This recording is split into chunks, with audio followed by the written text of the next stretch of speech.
Good morning, everyone.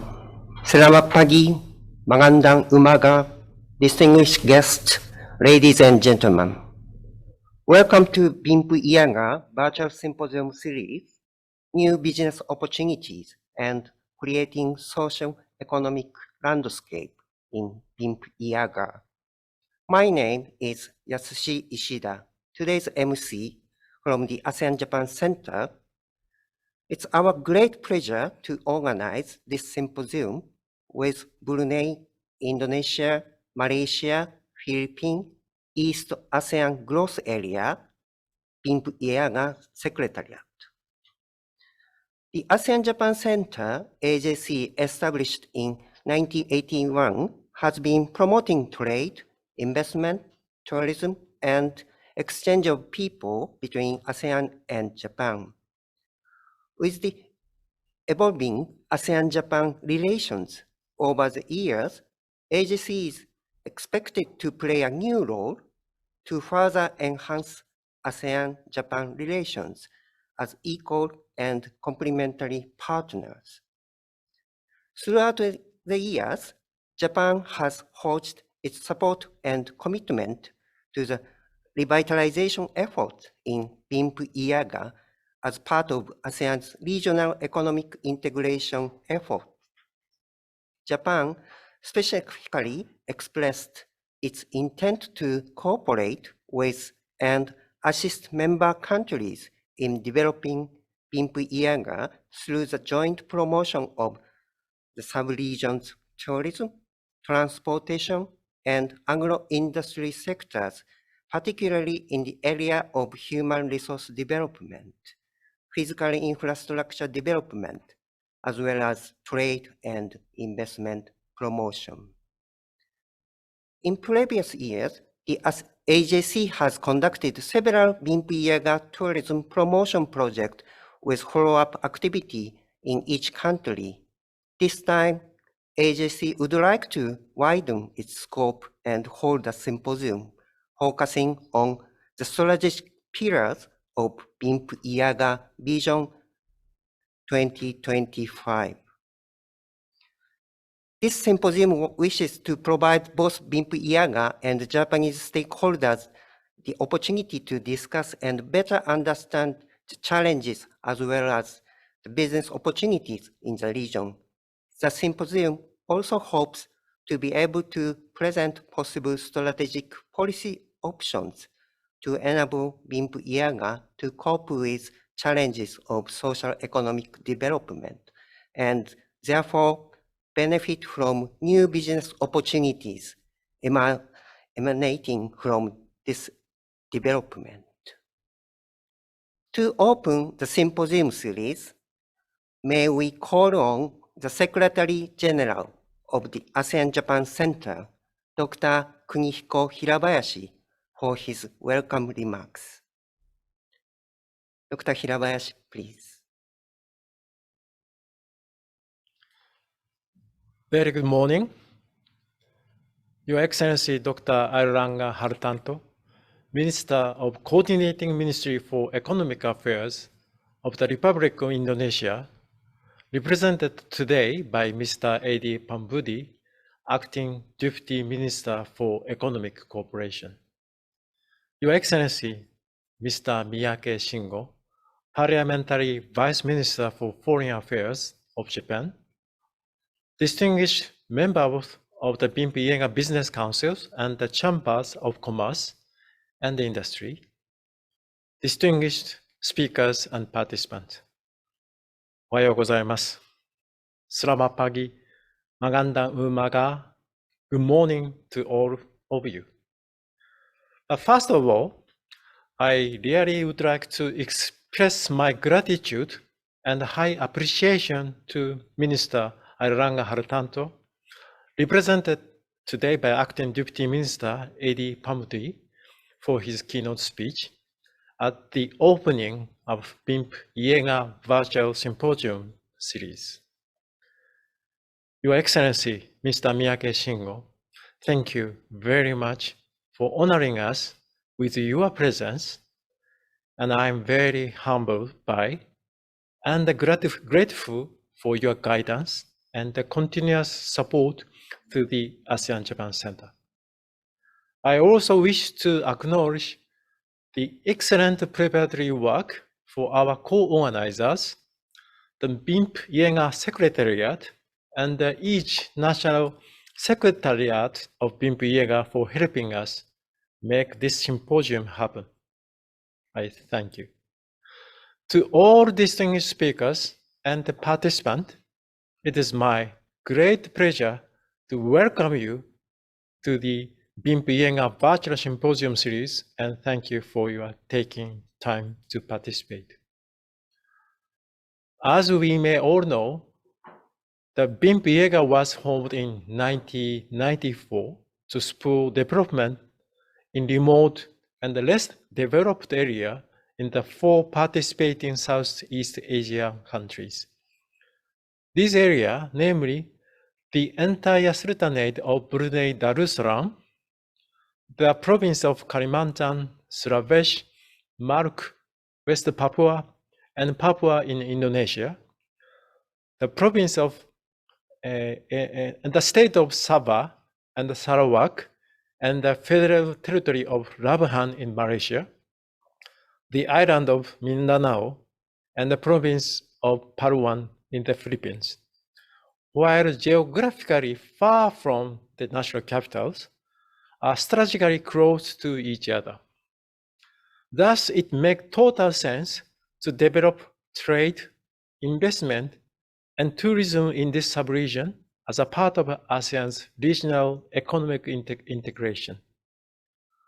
The theme of our virtual symposium series, which is New Business Opportunities and Creating Sustainable Socio-Economic Landscape, is indeed very, very timely, as it supports the chairman's statement at the 24th ASEAN-Japan Summit held in October 27, 2021, to continue the discussion among Bimp-Eaga national secretariats and Japan on narrowing the development gap and promoting sustainable and equitable development in the region.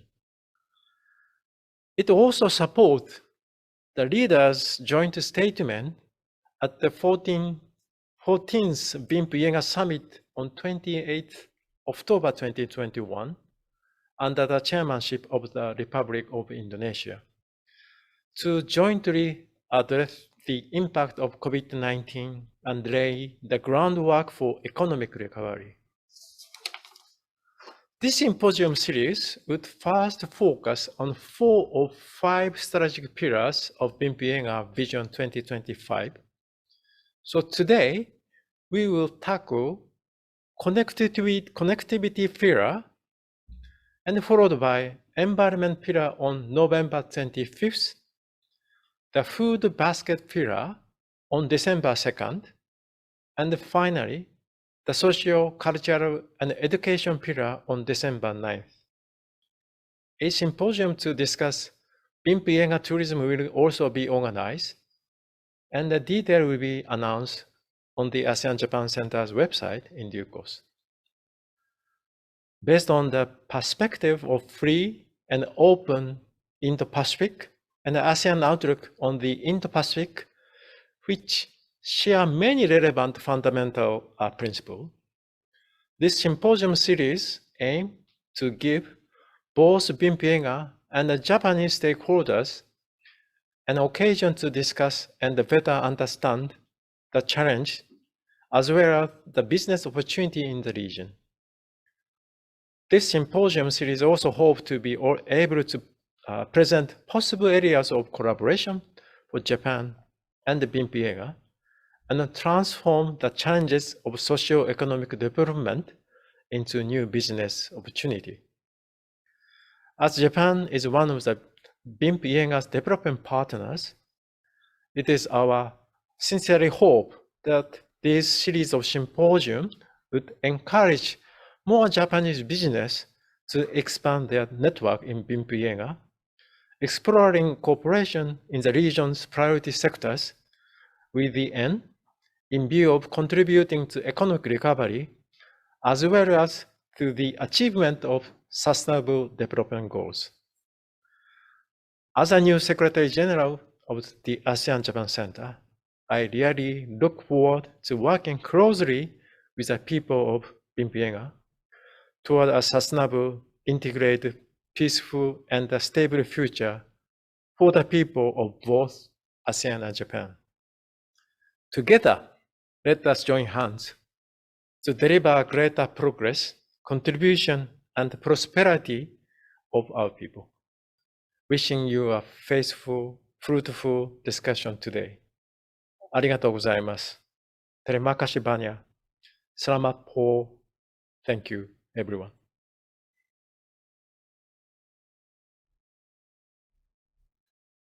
Thank you, Dr. Hirabayashi, for your warm welcome and explicit explanation of the rationale behind this Bimp-Eaga Symposium series. And now, may we call on Japan's Parliamentary Vice Minister for Foreign Affairs, Mr. Shingo Miyake, for his message.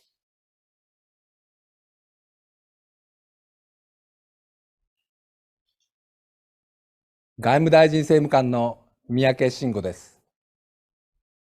日本 ASEAN センター主催のセミナー、ビンプイアガにおける持続可能な社会経済の醸成と新たなビジネス機会の開催にあたり、日本政府を代表してご挨拶申し上げます。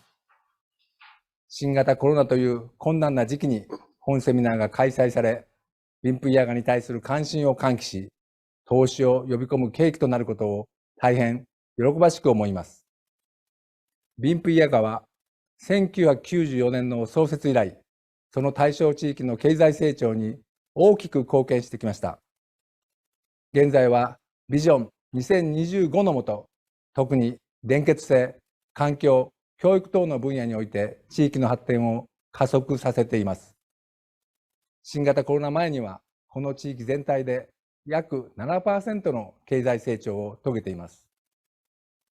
日本政府は、この地域の重要性や潜在性を踏まえ、2003年以来、ビンプイアガプラス日本の枠組みを創設し、経済協力、観光促進事業、官民合同ミッション派遣、招聘事業等を積極的に実施してきました。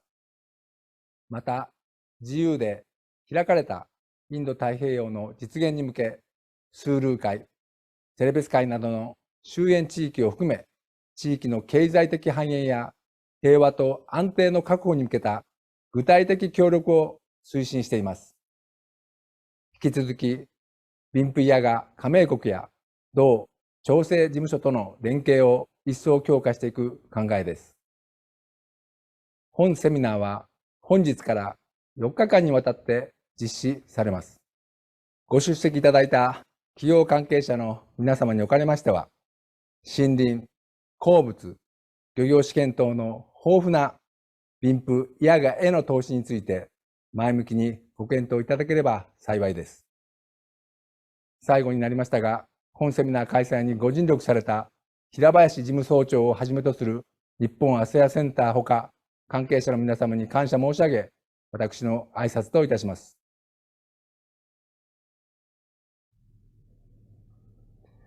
Thank you, Vice Minister Miyake, for your valuable message for opening.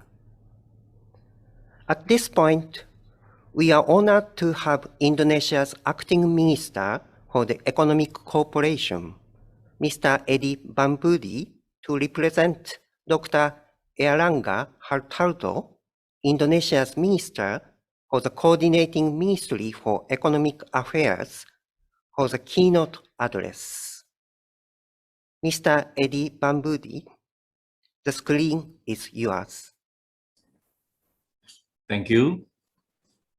His Excellency Mr. Miyake Shingo, Parliamentary Vice Minister for Foreign Affairs, Dr. Chris Hirabayashi, Secretary General of ASEAN-Japan Centers, distinguished senior officials of Bimp-Eaga countries and Japan, member of the Bimp-Eaga Business Councils, Chamber of Commerce and Industry, honorable moderators, panelists, distinguished participants, ladies and gentlemen. Assalamualaikum warahmatullahi wabarakatuh. Good morning, selamat pagi, magandang umaga, ohayou gozaimasu. First of all, on behalf of His Excellency Coordinating Ministers for Economic Affairs Indonesia, I would like to convey His Excellency sincere apology that due to the unprecedented situation, His Excellency is not able to attend this important meeting and asked me to deliver his remarks. I would like to express my thanks and appreciation to ASEAN-Japan Center and Bimp-Eaga for the invitation and for the initiative to hold the virtual symposiums, creating sustainable socio-economic landscape and new business opportunity in Bimp-Eaga. We will have a very stimulating program starting today until the next few weeks. I'm sure the event will yield a positive and concrete outcome, not only to share and discuss economic challenges among us, but more importantly to promote business and investment opportunity in Bimp-Eaga area in the age of collaboration and connectivity. Honorables, distinguished participants, allow me to provide a brief introduction on the Brunei Darussalam Indonesia Malaysia Philippines East ASEAN Growth Area, shortly we name Bimp-Eaga Cooperation. The Bimp-Eaga imposed a great potential for economic growth. It covers 62.4% of the combined territories of Brunei Darussalam, Indonesia, Malaysia, and the Philippines. In terms of market size, Bimp-Eaga reached $334 billion, or 17% of BIM GDP in 2019. Trade in Bimp-Eaga in 2019 was 18.9% of BIM country trade. In terms of human resources, the Bimp-Eaga covers 77 million population, or equal to 19% of the population of BIM. The establishment of Bimp-Eaga was a shared strategy to generate balanced and inclusive growth within the participating countries and contribute to regional economic integration. The sub-regional cooperation initiative is part of a broader goal to narrow development gaps within each country, across the sub-region, and among the ASEAN member states. With regards to the economic trends, the COVID-19 pandemic has affected the Bimp-Eaga economies, reducing trade and production.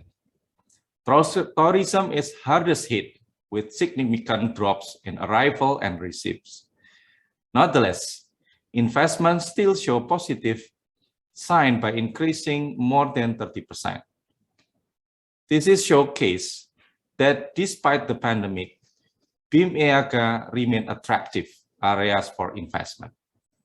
We also anticipate a steady growth of investment to boost Bimp-Eaga economies toward recovery.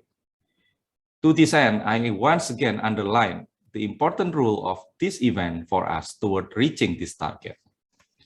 Distinguished participants, to achieve a resilient, sustainable, and inclusive in the regional perspective, we must improve economic links and make every effort to prevent economic stagnation and develop a robust supply chain. For that, I urge Bimp-Eaga in Japan to strengthen economic integration and cooperation by, among others, fostering information exchange, sharing best practices, and promote businesses with digital technologies. Together, we should also formulate cooperative frameworks and explore public-private collaboration in strategic sectors. In Bimp-Eaga, we endeavor to enhance our connectivity with the priority infrastructure project that increased by 65%, amounting to $24 billion. Several priority infrastructure projects have been completed this year that improves cross-border trade, supply chain, and connectivity promote greater efficiencies, and improve competitiveness in our sub-regions. Our second undertaking is to bridge the digital divides. Central to this effort is digital connectivity to rural area. Wi-Fi hubs, satellites, and free broadband access are being established in rural areas to bridge the digital divide, increase digital literacy, and ensure access to social services and promote e-commerce. These are crucial steps towards transformation to the digital economy. Third, we endeavor to enhance trade and supply chain in sub-region.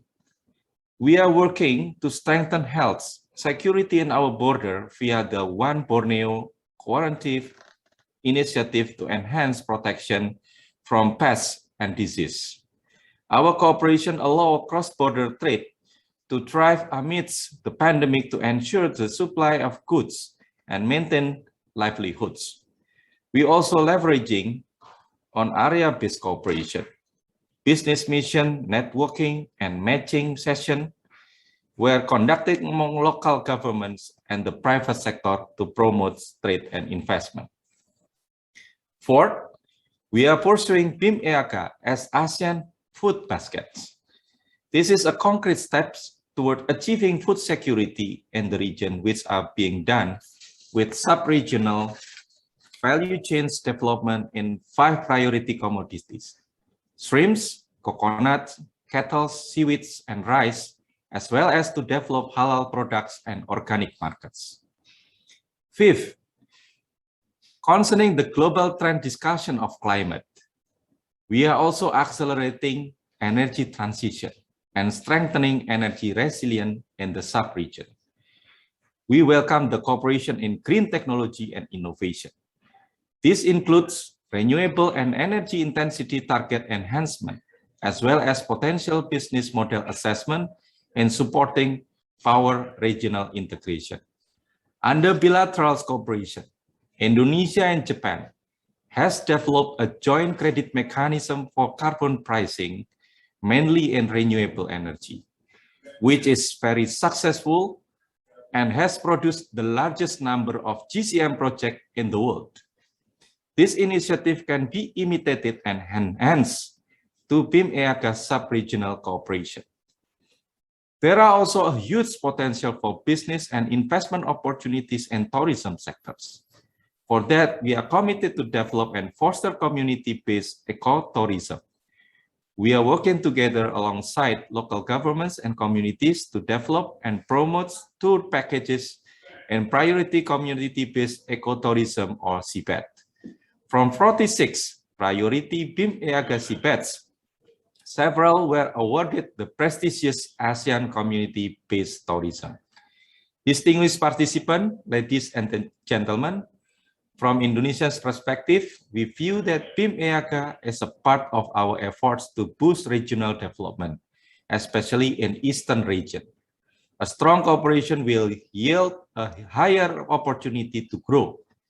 Cumulatively, throughout the January-September 2021, Indonesia's investment realization reached 659 trillion Indonesian rupiah, or 7.8% higher than the same period in last year. To the enactment of law on job creation, the government of Indonesia is adamant to make a progressive reform on the licensing process by replacing the licensing regime with the risk-based regime. In the risk-based approach, the business activities are divided into 4 categories based on their risk: low, lower middle, upper middle, and high risk. The risk-based approach will enhance the efficiency and simplicity of licensing process. We also view that sustainable development is a key to post-pandemic economic recovery. For that, Indonesia is prioritizing low-carbon development at the core of Indonesian development plan. We are also undertaking measures to establish energy independency by implementing a mandatory biodiesel policy.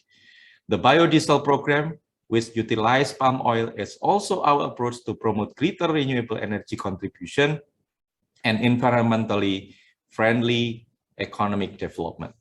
Indonesia also established special economic zone in the Bimp-Eaga region. We have tourism as EZs and industrial and trades such as the Malloy Batuta Trans Kalimantan, Bitung, and Sorong. We also developing a food estate in Central Kalimantan. These projects are welcome for investment opportunity in renewable energy, cruise tourism, agro-based industry, maritime industry, eco-based tourism, startup and agro business, and also creative economy digital-based, because many of us, especially in youth, really likes manga. Distinguished participants, before I conclude my remarks, I would like to emphasize that the region's recovery effort must be done in a systematic and coordinated way in concert with stakeholders and partners. These major tasks cannot be accomplished by the governments alone as we build the economy for the future.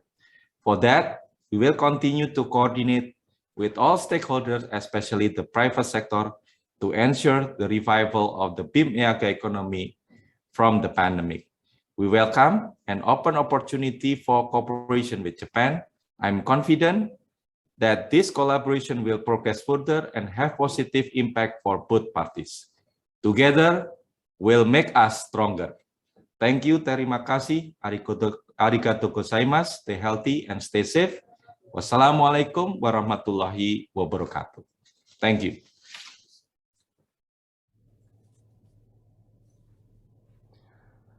Thank you, Mr. Eddie Pambudi, for setting the right tone for the Bimp-Eaga Virtual Symposium series. And now, to give us a brief overview of Bimp-Eaga 2025 and prepare ourselves for our first symposium on the connectivity pillar, let us please watch the video. In 1994, four nations forged a shared vision to revive centuries-old traditional trade links. National boundaries had imposed barriers on these historical routes, and countries sought to revitalize their trade connections. Their vision gave rise to the Brunei Darussalam, Indonesia, Malaysia, Philippines, East ASEAN Growth Area. Bimp-Eaga, now celebrating its 25th year. Bimp-Eaga was formed to promote inclusive, people-centric growth in countries' less developed remote areas. With some Bimp-Eaga provinces actually closer to each other than to their respective capital cities, countries sought to bring these areas closer together and to narrow the development gaps within each country, across the sub-region and among the ASEAN states. Bimp-Eaga's achievements over the past 25 years have been impressive. A proliferation of roads, ports, and other infrastructure has led to greater land, sea, and air connectivity between countries. Trade and tourism have dramatically expanded. Agribusiness has expanded, and countries' commitment to environmental preservation is stronger than ever. Bimp-Eaga is unique because of its focus on the role of the private sector. The private sector mobilizes trade and investments, while the public sector takes on an enabling role by providing a conducive policy and regulatory environment. Over the past 25 years, infrastructure improvements have enhanced trade and investment by reducing the cost of doing business and providing greater opportunities for SMEs. Trade facilitation initiatives have helped align rules and regulations at ports and land border crossings. Groundbreaking efforts in piloting ASEAN transport agreements with Bimp-Eaga as a test bed have increased the mobility of goods and people. Collaborative endeavors in agri-industries and fisheries, environment and tourism, including community-based ecotourism, which aims to conserve natural and cultural resources, are helping address shared development challenges. a stronger sense of community and solidarity in this diverse, multicultural subregion is being achieved. Bimp-Eaga's Vision 2025 is to be a resilient, inclusive, sustainable, and economically competitive subregion to narrow development gaps. Bimp-Eaga aims to further enhance the mobility of people, improve the seamless flow of goods across borders, and realize a single ASEAN production base. Through these efforts, Bimp-Eaga is serving as a building block for ASEAN's vision of one day, integrating all its economies. Working together, Bimp-Eaga is creating a brighter future for all the sub-region's people.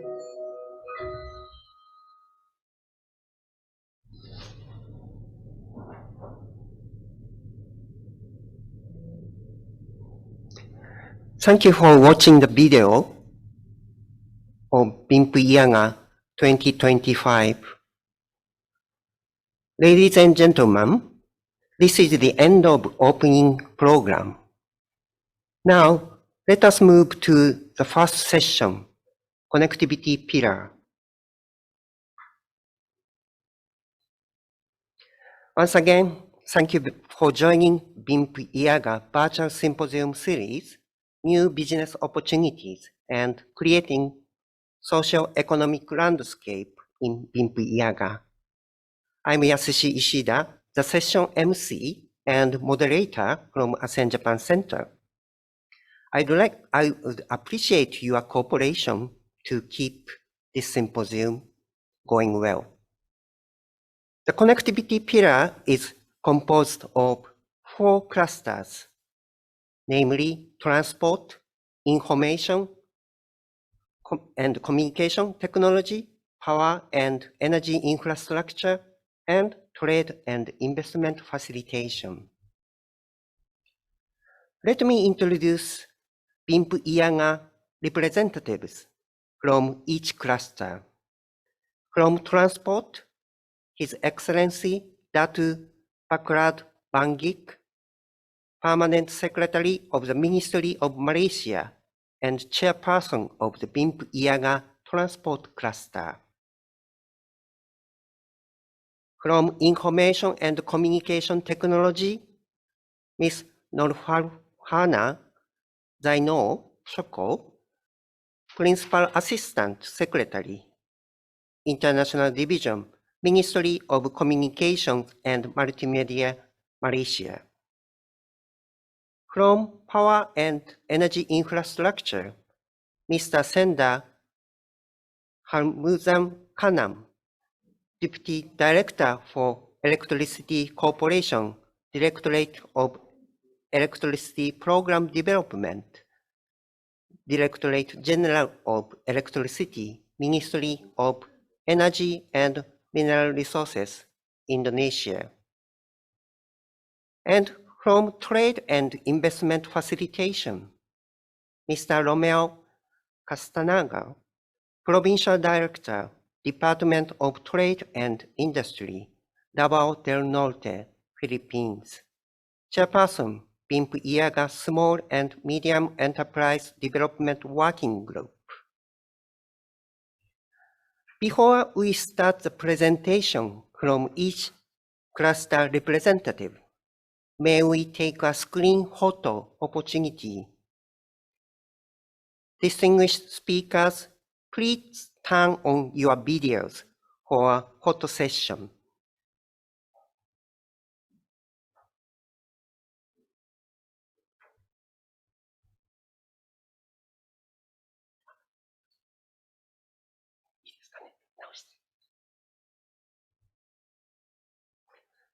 Ready?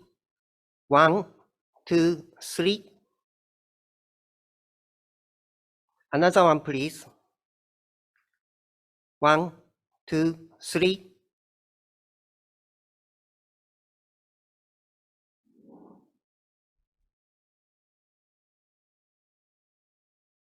Thank you very much.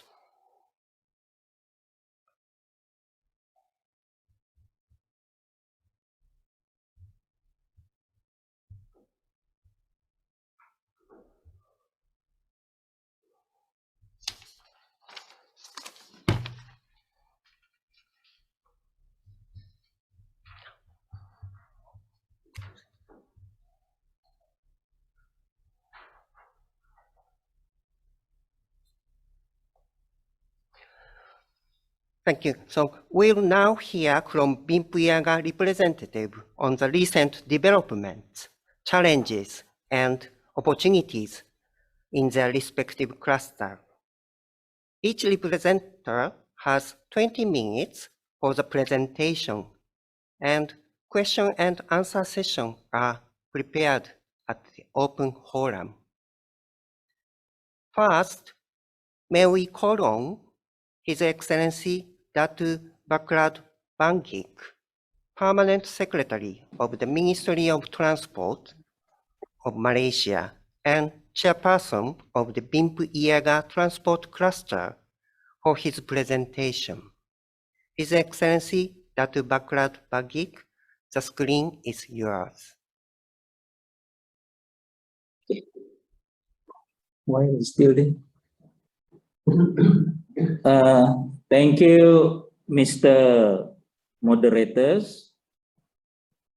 Very good morning to all of you who are participating in this Bimp-Eaga Symposium with the theme Creating Sustainable Social Economic Landscape within the Bimp-Eaga region.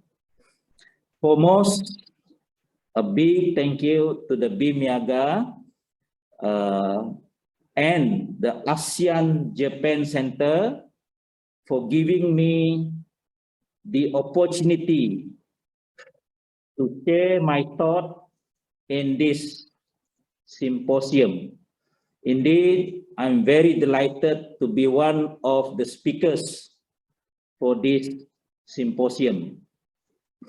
As you probably already know, that the title of my presentation this morning is on connectivity pillars, or rather, to be very specific, the transport clusters in the context of the latest development, challenges, and of course, opportunities that are available within these transport clusters. And we must also remember that the presentation will be made after taking into consideration what is currently happening globally, that is COVID-19 pandemic. The contents of my presentation is divided into 6 parts. The first would be on the objective, followed by the snapshot on Bimp-Eaga transport clusters, and followed by the latest development on the programs and projects that are being carried out within the Bimp-Eaga in the context of transport. And of course, we cannot run away from the challenges that are being faced by the transport players within Bimp-Eaga in view of the COVID-19 pandemic that is still being faced by all of us. And with these challenges, they also come business opportunities, meaning to say there are new ways of doing business in order to survive within this COVID-19 pandemic. And for the information of all participants who are attending this online symposium, I have 19 slides to share with all of you, and I will try my very best to complete my presentation within the 20-minute time allocated to me for the presentation. So now let me start with the objective of my presentation. There are 3 objectives. Number 1 is to provide an updates on the development of all the approved programs and projects and activities within the Bimp-Eaga transport clusters. There are many projects which I will share with you the status later on. The second is, of course, to inform on the challenges that are being faced by the transport sectors, i.e. the players within the transport sectors in view of COVID-19 pandemic. And with these challenges, there are always opportunities that can be tapped by the players within the transport sectors, yeah? And of course, I will make my conclusion later on, yeah?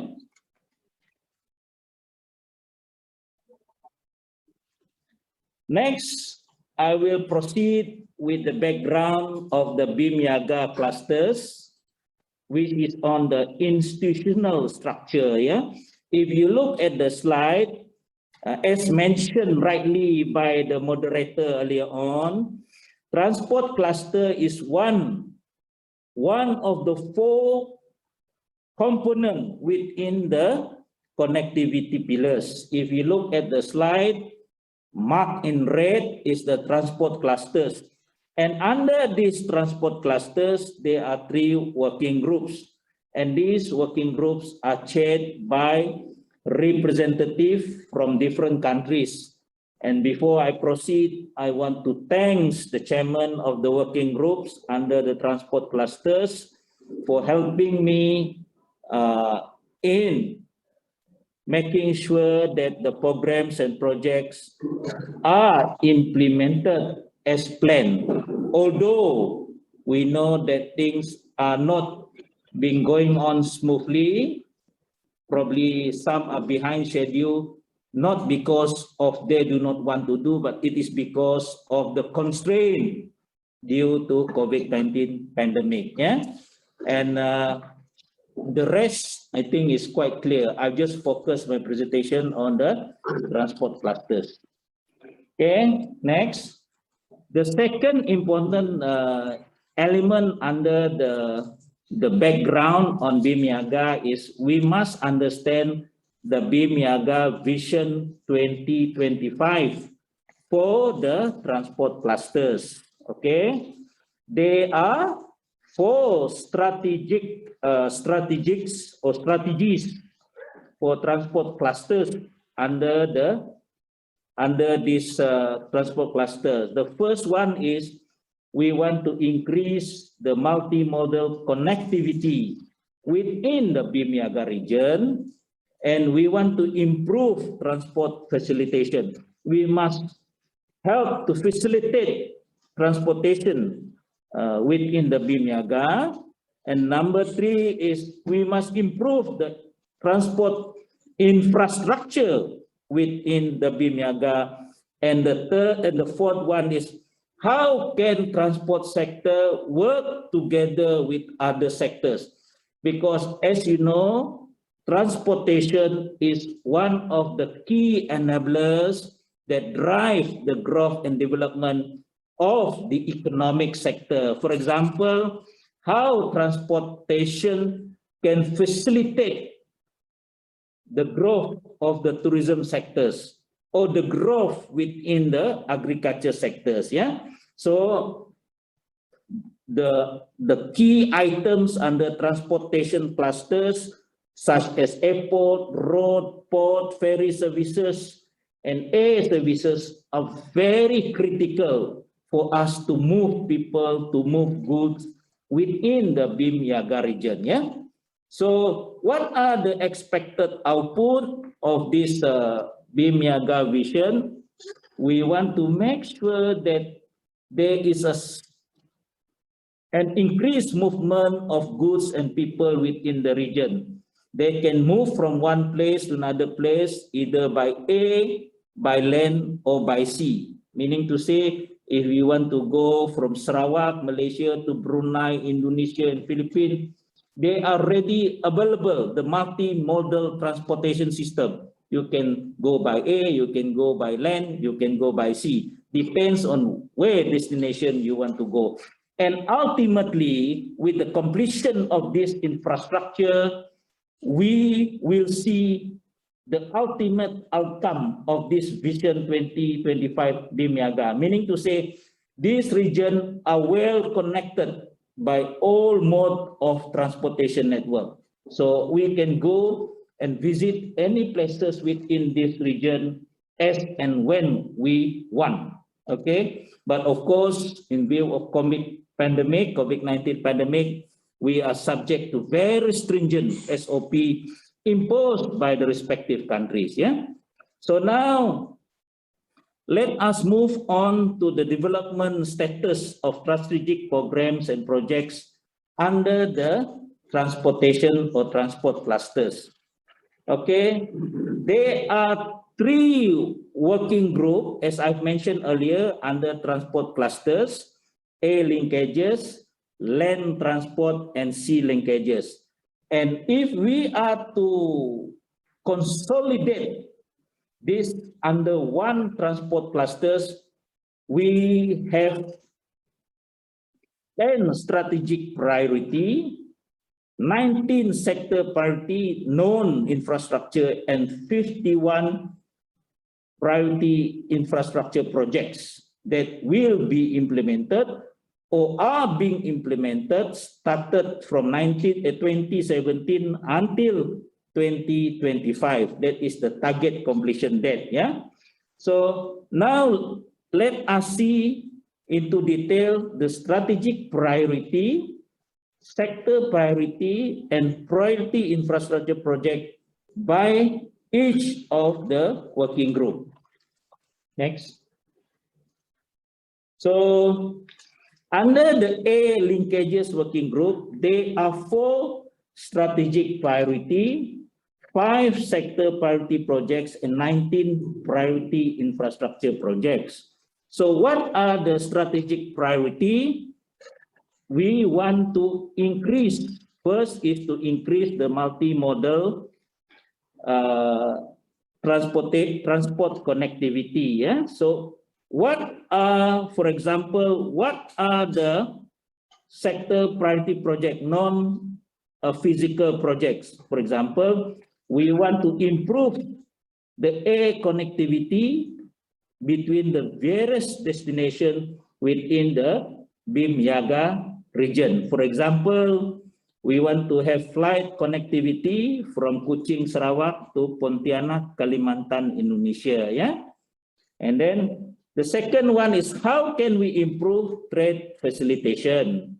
So one of the things that are being done is we need to share information on passenger movement within the Bimp-Eaga airport, and the information are being consolidated now. Yeah. And the third strategic priority is infrastructure development. There are 19 infrastructure development being carried out under the air linkages. I will go after this. Yeah. And the other one is under the 4th strategic priority is project level convergence. So what has been done is a discussion has been carried out between the transport and the tourism clusters, meaning to say there is a convergence between the transport and the tourism sector. How can the transport sector assist the growth and development of the tourism sectors within the Bimp-Eaga region? Okay. Next, let us see what are the status of the 19 infrastructure projects that I mentioned earlier. Next. Oh, back. So these are the 19 projects that are being carried out. Out of these 19 projects, 3 projects have been completed, namely the Juwata International Airport in Taranakan, Indonesia, Mukah Airport in the state of Sarawak, where I come from in Malaysia, and Porto Francisca Airport Passenger Terminal in the Philippines. The rest are at different stages of implementation. And I was told that the implementation schedule are greatly affected by the COVID-19 pandemic. Yeah. So we must understand this, and we hope that when things are getting better, the respective authority in the respective country will work hard and put the project back on track to make sure that they can complete the proposed project or the projects are carried out and completed on time. Yeah, so we hope that they have what they call as a catch-up plan. Yeah, for their projects. Yeah? Next. This map is just to show the Bimp-Eaga A linkages route before COVID-19. You notice that there's a lot of linkages between Malaysia, Brunei, Indonesia, and Philippines, for example, yeah, by land and air linkages. But things changed greatly during COVID-19 pandemic. Next. This is what happened. The air connectivity was totally cut off because we have to protect our people. I mean, every country is doing that. And currently, I think most of the countries within the Bimp-Eaga region are already vaccinated. In the case of Sarawak, more than 90% of the population have completed 2 doses of vaccination. But despite that, we are still imposing strict standard operating procedures to make sure that the cases of positive cases are under control and manageable. I believe the other countries are doing the same. Yeah. Next. Now we move on to the land transport working group, the status of the programs and projects. The land transport has 2 strategic priorities, 7 sector project priority, and 16 infrastructure projects. Yeah. Under the strategic priority 1, that is how to improve transport facilitation, we have 7 projects that are being carried out now. Yeah. For example, information sharing on cross-border movement. Okay. And then publication of the Bimp-Eaga driver logbook. These are being done and being discussed at the different committee level. Yeah. And there are 16 projects under these land transport working committees. Let us move on to the next page on the 16 projects. Yeah, out of these 16 projects, 4 have been completed. Yeah, the rest is the same. They are at various stages of implementation. The completed project, I think most of you are very familiar with this. One is the Temburong Bridge in Negara Brunei Darussalam. It is a very iconic bridge. I was told the longest in the region. The second is the Balikpapan to Samarinda toll road. Yeah, it's completed. And the Batang Island Bridge in East Kalimantan, Indonesia. And of course, the Metro Davao bike lanes. Yeah, these are the completed projects. The rest, the balance, I think 12 are being carried out now. Yeah, next. Now we move on to the sea linkages. The sea linkages. The sea linkages, as you can see from the slide, has 4 strategic priority, 7 sector priority projects, which are non-physical in nature, and 16 infrastructure projects. If we talk about strategy priority 1, increase multimodal connectivity, there are 3 projects that are being carried out. For example, the revival of the new sea route. Some of the routes that I'm familiar with is the Tanjung Selipo West Sulawesi to Sabah in the state of Sabah in Malaysia. Yeah, and of course, the second one is sharing of best practices in maritime safety amidst the pandemic COVID-19. This has been organized by the authority in the Philippines. Congratulations to them. The seminar was very good. And let's see what are the 16 infrastructure projects and their status. Next. Out of the 16 projects, 6 already completed, yeah?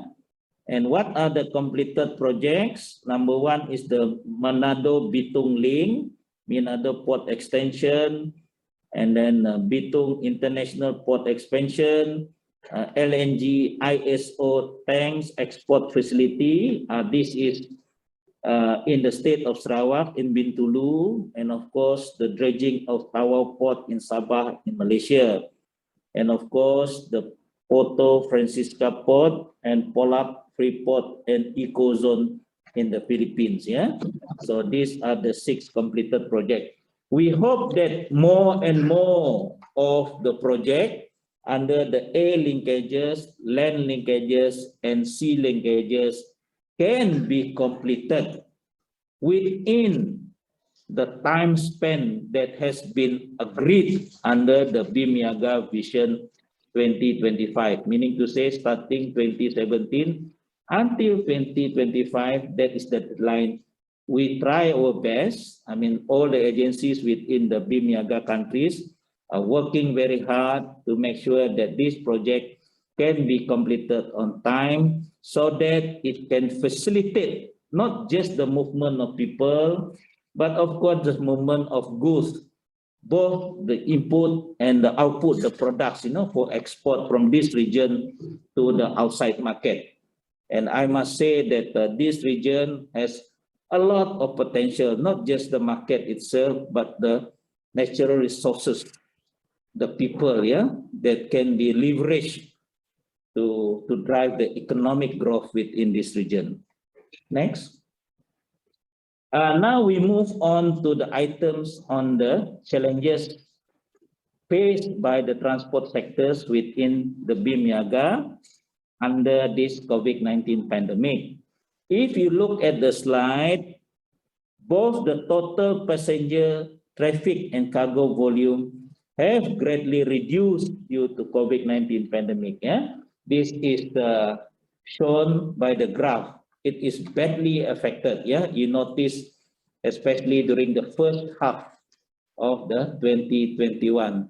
We hope that these figures will be further improved later on with all the measures are being taken by the respective countries to overcome COVID-19 pandemic, yeah, especially through vaccination. So now let us see the challenges faced by the transport sector due to COVID-19 pandemic. Yeah. So first, countries in Bimp-Eaga are in different stages of recovery, and they are taking almost similar measures. One thing common is everybody is going for COVID-19 vaccination, yeah, in all countries. And of course, they impose strict SOP in order to curb the spread of COVID-19 and to make sure that people, the life and the livelihood of the people are well protected, yeah. People are still alive and the economics are still alive also, meaning to say both are moving forward, yeah. So what are the challenges? I have 4 challenges that I can share with all the participants. Number 1 is how can the transport players within the transport clusters, within the Bimp-Eaga region, continue to operate during these difficult times? You know, how do you want to operate? Because you have to comply with the various SOP. And I was told that many of the companies closed down. And when they close down, they have to lay off the workers or the employees. This is very painful to every one of us, you see, when there is a retrenchment, for example. So the companies must think on how to continue to operate during this difficult period. Okay, that's number 1. Number 2 is on safety hazard. Yeah, with this challenging time, we noticed that the revenues is greatly reduced, and to continue operating at a very minimal cost, the safety aspect may be compromised, which is certainly dangerous for all parties. Yeah, for all parties. When it's difficult for you to operate, you don't make enough revenues, you may compromise safety. And this is dangerous to all parties in the companies or in the organization. Yeah, it may cost life. Okay. The third one is, again, which is related, due to lower revenue, schedule maintenance may be compromised.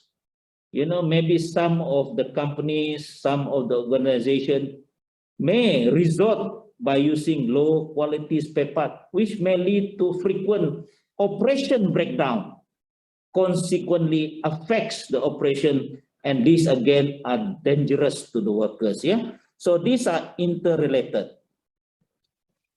The other one is we noticed that that the commuting and travel pattern may not recover to the pre-COVID-19 situation due to the stringent health protocol requirement and travel restriction imposed by almost all countries in this world, not just within the Bimp-Eaga region. Okay, so so the number 4 is changes in travel demand. It can be summarized that, you know, people may reluctant to travel nowadays, not just because of COVID, but you have to comply with the stringent SOP and other travel restriction, you know. So in short, travel when necessary.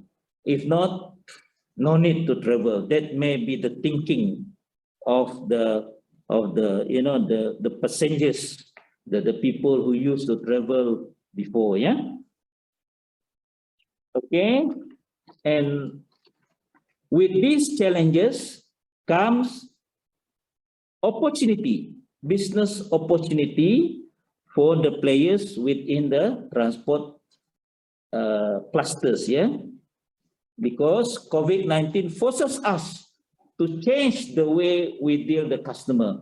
How can we better serve the customers with all the constraints that we have, the limitation that we have? For example, we make sure that the customer is safe and not at risk, not exposed to COVID-19 pandemic, yeah, COVID-19 virus. So what are the opportunity? Number 1 is, how can the transport players deliver services to the customer during this COVID-19 pandemic in the safe and efficient manner? For example, before, if you want to have your dinner, you may go to the restaurant. But now, because of the restriction imposed, you don't have to go to the restaurant. The delivery of food is until your doorstep. You know, I'm sorry to quote that, for example, the Grab food, they deliver the food for you. You don't have to go to the restaurant and collect it. Yeah. So how can you deliver better services to the customers? This is opportunities. And in fact, you notice that some of the e-hailing services are making so much revenue with this challenging period, because they know how to leverage on this opportunity created by COVID-19 pandemic. And the second business opportunity is, if we must leverage the digital technology to deliver services to our customers. Yeah, this is very important. Sorry again, I'm not promoting any of the companies, but in the context of Malaysia, for example, Shopee and Lazada, they can, you can order any of your items with minimal delivery cost. You see, so they are very smart. They capitalize on digital technology to deliver better services, safe to the customer, yeah, and even at a reduced cost. And the third business opportunity is during this pandemic, less movement of people, less movement of goods. Of course, things are expected to be better, will recover, but now is the time for us to think, to go for or to promote for green transportation. I mean, a simple example is we should promote the usage of hydrogen and electric buses. And these two are being implemented in the state, in the city of Kuching, in the state of Sarawak, in Malaysia. Yeah, so we have hydrogen, both hydrogen and electric buses on street. So these are green transport, yeah, that are being executed, implemented in the state of Sarawak, Malaysia. I hope that I still have 1 or 2 minutes before I conclude. So in conclusion, COVID-19 pandemic bring about many challenges as well as opportunity to the transport players, yeah, to the transport players. It's just a matter we must be innovative, we must be creative on how to tap or to turn these challenges into opportunities. And those who can do it, I believe they make the most out of this situation. That's number one. Number two is, whatever happened, pandemic or not pandemic, we must continue to implement our programs and projects that have been approved under the Bimp-Eaga region. Yeah, so we have not less than 51 infrastructure projects, at least 1/3 already completed, and we want to make sure that this project can be completed on time and benefit people within the region. Yeah, so last but not least, I wish every one of you all the best, stay safe, and God bless, and thank you to you all. With that, thank you.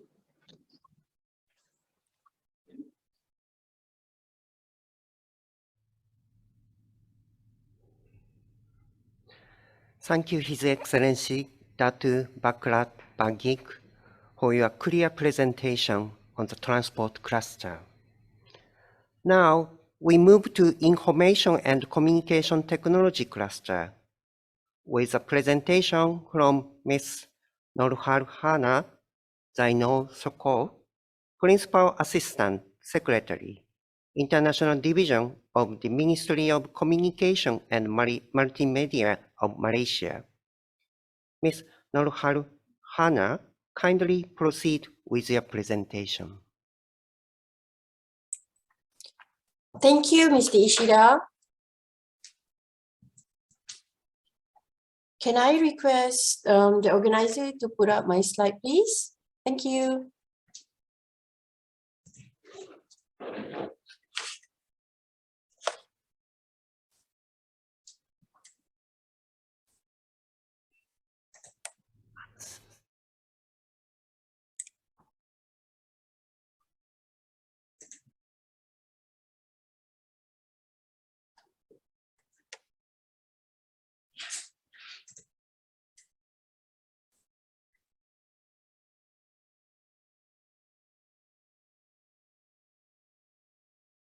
Kindly wait for a while.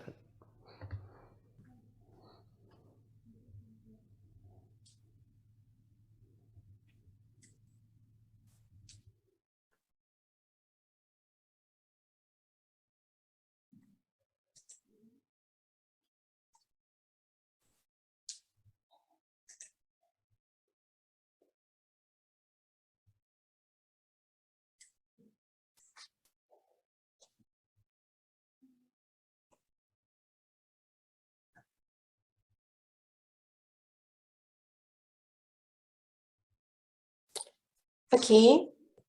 Excellencies, distinguished delegates, ladies and gentlemen, it is indeed a great pleasure for me to have the opportunity to be present here in this virtual symposium on creating sustainable socio-economic landscape and new business opportunities in Bimp-Eaga. I would like to start off by congratulating the ASEAN-Japan Center for conducting this apt and much awaited symposium, and thank you for having me. Next slide. Ladies and gentlemen, Bimp-Eaga envision a single ICT-enabled community with a world-class connectivity and infrastructure, skilled professionals, and an environment that encourages technological innovation. At Bimp-Eaga, we believe that by developing the information and communication technology sector, we can help to reduce poverty, raise productivity, and spur economic growth. Hence, to develop the ICT sector, Bimp-Eaga is taking action in the following areas. Improving ICT infrastructure to enhance connectivity and expand reach and access, especially in rural areas.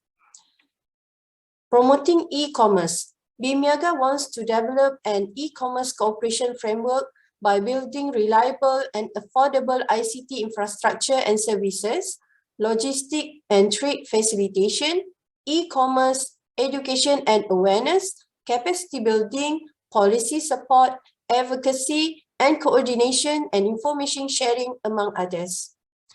Identifying ICT human resource developments needs of the socio-cultural, education, agriculture, trade facilitation, and tourism sectors. Developing ICT entrepreneurship, products and services.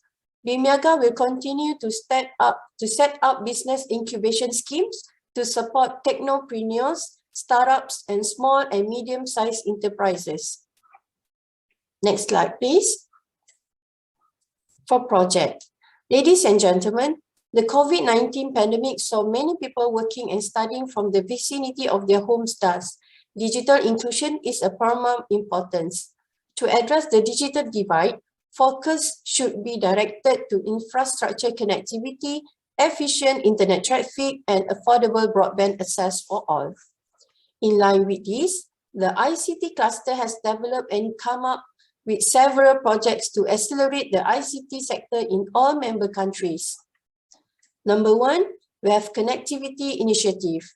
Among the initiatives in the Philippines Connectivity Initiative, which saw a total of 1,499 access points activated across Mindanao and Palawan, and 1,126 additional sites to be activated till year end. Connection has also been provided at Mapun and Tagana Island, Turtle Islands, Tawi-Tawi, and several other localities. Number two, we have online e-markets, seminars, workshop, and training. The creation of Monday 2.0, an online marketplace platform aimed at connecting importers and exporters of the 21 APEC member countries. We have AgroMag Marketplace, which is an app developed to teach farmers on farming techniques. We also have implemented several programs such as Farmers Go Online, which is an IoT device that informs farmers when to add fertilizer to their field, and Fishermen Go Online, mini plans to collect fishes caught by fishermen. To further promote e-commerce at a sub-regional level, seminars, trainings, workshop, and capacity building are conducted for rural communities. Next one, HR development. To enhance human resource development in ICT, an online English assessment system is developed to increase the English proficiency of students through a platform that is accessible to all at a low cost. Number four, ICT entrepreneurship development. To further encourage and facilitate ICT entrepreneurship development and the development of ICT products, Brunei Darussalam, under Darussalam Enterprise, a government body created to help SMEs, has set up iCenter, a startup incubation program and co-working space for entrepreneurs. Under the Startups Initiative, the Philippines has organized webinars and digital marketing, technopreneurship, and social media marketing for MSMEs across Mindanao and Palawan. The program has also incubated 47 startups in Palawan and established 8 startups hubs in Mindanao and Palawan. Malaysia, meanwhile, has the Sabah Creative Economy and Innovation Center, an initiative aimed to accelerate industries through technology, innovation, and creativity, and collaboration with various stakeholders in the ecosystem. Next slide, please. Ladies and gentlemen, the journey has not always been a bed of roses for Bimp-Eaga and especially for the ICT cluster. The outbreak of the COVID-19 pandemic saw not only the ASEAN countries being hit hard, but also all countries across the globe. Number 1, increasing cybersecurity threats and data privacy incidents, misuse and abuse of technology. With organizations and businesses rapidly deploying remote system and network to support staff working from home, criminals are also taking advantage to increase security vulnerabilities to steal data, generate profits, and cause disruptions. The increased online dependency for people around the world is also creating new opportunities with many businesses and individuals not ensuring their cyber defenses are up to date. These cybercrimes include online phishing and scams, disruptive malware, data harvesting malware, and misinformation. Next, economy uncertainty. The future is still full of uncertainty. The Delta variant once again casts a shadow of uncertainty to the world. The ICT industry is also facing the challenges of uncertainty. Networks are impacted by the pandemic. Network traffic, traffic direction, and service requirements are more difficult to predict. Third one, travel and mobility disruptions. Border closures, visa restrictions, quarantine requirements, and flight suspensions have played havoc with the cross-border movement of people. By restricting movement of people, travel bans increase delivery costs in all services sectors. Disruption in services supply have a broad economic and trade impact given the role of services in providing inputs for other economic activities, connecting supply chains, and facilitating trades in goods. Number 4, natural calamities. Natural disasters and warmer temperatures may lead to an increase in safety risks, diseases, and other factors that affect workforce health and or workers' ability to go to work. The occurrence of typhoons, hurricanes, and other windstorms may render it impossible or dangerous for employees to get to work. Climate change is likely to result in population migration, which will affect workforce stability in work vulnerable areas in which ICT companies have operations. Severe weather events also increase logistic disruption and costs and heighten risk to physical assets. Data networks, equipment, and offices are also at higher risk from high winds, floods, and other catastrophic weather events that can cause damage, impede maintenance, and repeat responsiveness. Next slide, please. For opportunities. Ladies and gentlemen, even though businesses are grappling with current losses, in the long run, the ICT industry might be one of the few still standing and, in many aspects, stronger than before. But it will not be plain sailing for all businesses in the market. The strain of infrastructure networks, contractions in consumer spending, disruption to supply chain, reduced availability of components, and all-around financial impact of the coronavirus are taking its toll in the short term. Number 1, increased use of digital technology. COVID-19 has impacted a large number of countries, and the outbreak has still in impacting all industries, including the information and communication technology sector. The world has never been interconnected. With organizations promoting working remotely, there is already an exponential rise in video calls or phone calls, as an increasing number of people are organizing meetings via apps or collaboration platforms. Other areas include e-learning, online education, and e-governance. As shoppers begin to self-isolate and avoid crowded areas, the clear winner is the e-commerce sector, with digital payment taking over a lot faster than the physical payment options. Number 2, improve readiness to use technology. During COVID-19, firms experienced unprecedented shocks. Their supply chains were disrupted as well. Their relationship with customers and workers demand plummeted, as no one could predict that would happen next. Hence, the dual shocks pushed firms to look for new ways to stay afloat and navigate their businesses. Firms had either expanded or invested in new technology, digital technology, or introduced product innovation. The third one, high ICT demand. Remote work, online education, and social distancing will create demand for products and services delivered by the tech industry. The COVID-19 pandemic is likely to have helped to drive this by incentivizing purchases of desktop computers and laptops more suited to in-depth work than communication devices such as smartphones, as well as peripherals such as screens, speakers, keyboards, and microphones that can aid in working from home. As companies seek business solutions to address remote work, social distancing, and the need for in-store alternative, the demand for developer and engineering talent is also likely to increase. Retaining top talent will be essential. For the last one, birth of more startups and e-commerce growth. The global pandemic has brought about a boom in startups, as the number of new companies around the world has significantly increased. Such a surge in entrepreneurship is being attributed to workers who were laid off and started their own businesses.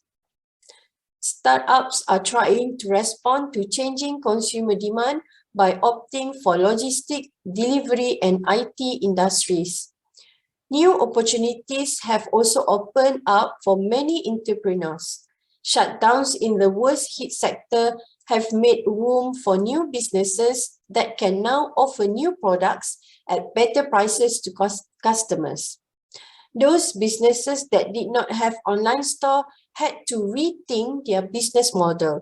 Furthermore, offline costs can be significantly cut by reducing the number of warehouses and offices or renting them in areas with cheaper rental prices and by offering employees remote work. Next slide, please. Excellencies, distinguished delegates, ladies and gentlemen, the global spread of COVID-19 is affecting every one of us, and we do believe that technology can change life and hope that it can be a valuable tool in a moment like this. We are all adapting and responding in our own very way in order to play a role in helping individuals and communities emerge stronger. I want to particularly thank the organizer, ASEAN-Japan Center, for the tremendous work done in making the event today a success.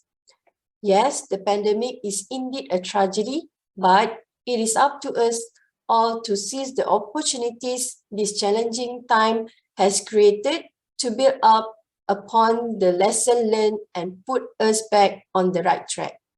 Thank you. Terima kasih.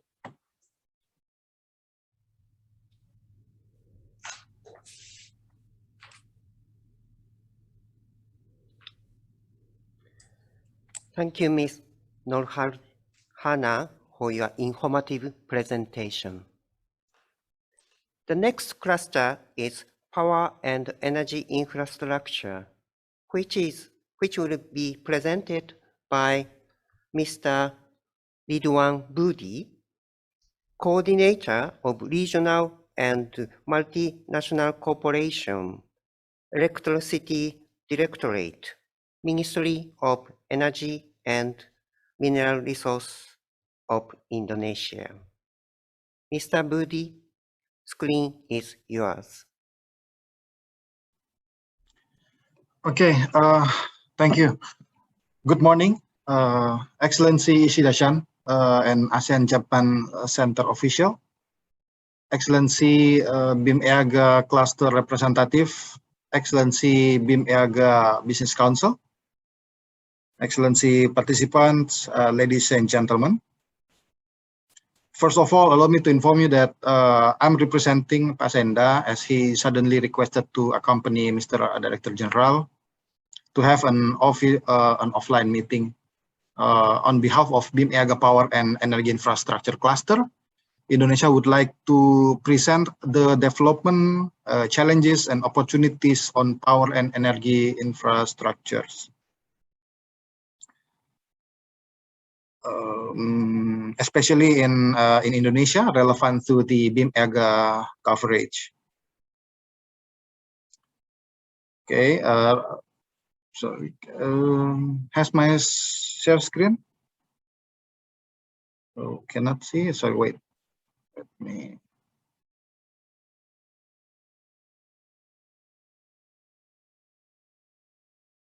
Wait a second.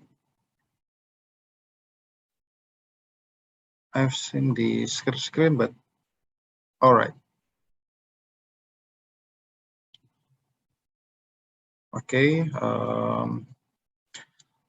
Before I continue, refer to Datuk Buklan Bangik slides that he showed you earlier. The power and energy infrastructure cluster is under the connectivity pillar. Okay, next. My presentation will include the overall ASEAN energy cooperations, general policy in electricity sectors, then current conditions, the development for electricity planning in Indonesia, especially in Kalimantan and Sulawesi Island as specific, and our efforts to electricity development. Okay, next. Okay, goes next. Before I present the Bimp-Eaga wide, and to put into context that I'd like to show you an ASEAN-wide energy cooperations. An ASEAN energy cooperations govern the energy ministers and senior officials and set it down in the document called Ict ASEAN Plan of Action for Energy Cooperations, terms 2016 and 2025. The theme are enhancing energy connectivity and market integrations in ASEAN to achieve energy security, accessibility, affordability, and sustainable for all, with the sub-theme enhancing energy transitions and strengthening energy resilience through greater innovations and cooperations. In general, there are 7 program areas as shown on the right side. There are ASEAN Power Grid, Trans-ASEAN Gas Pipeline, Coal and Clean Coal Technology, Energy Efficiency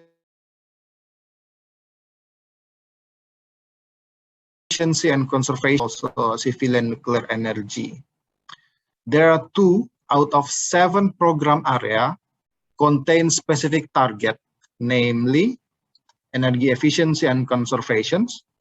As the Ict phase 1, the target is to reduce energy intensity 20% by 2020, by 25 as base year.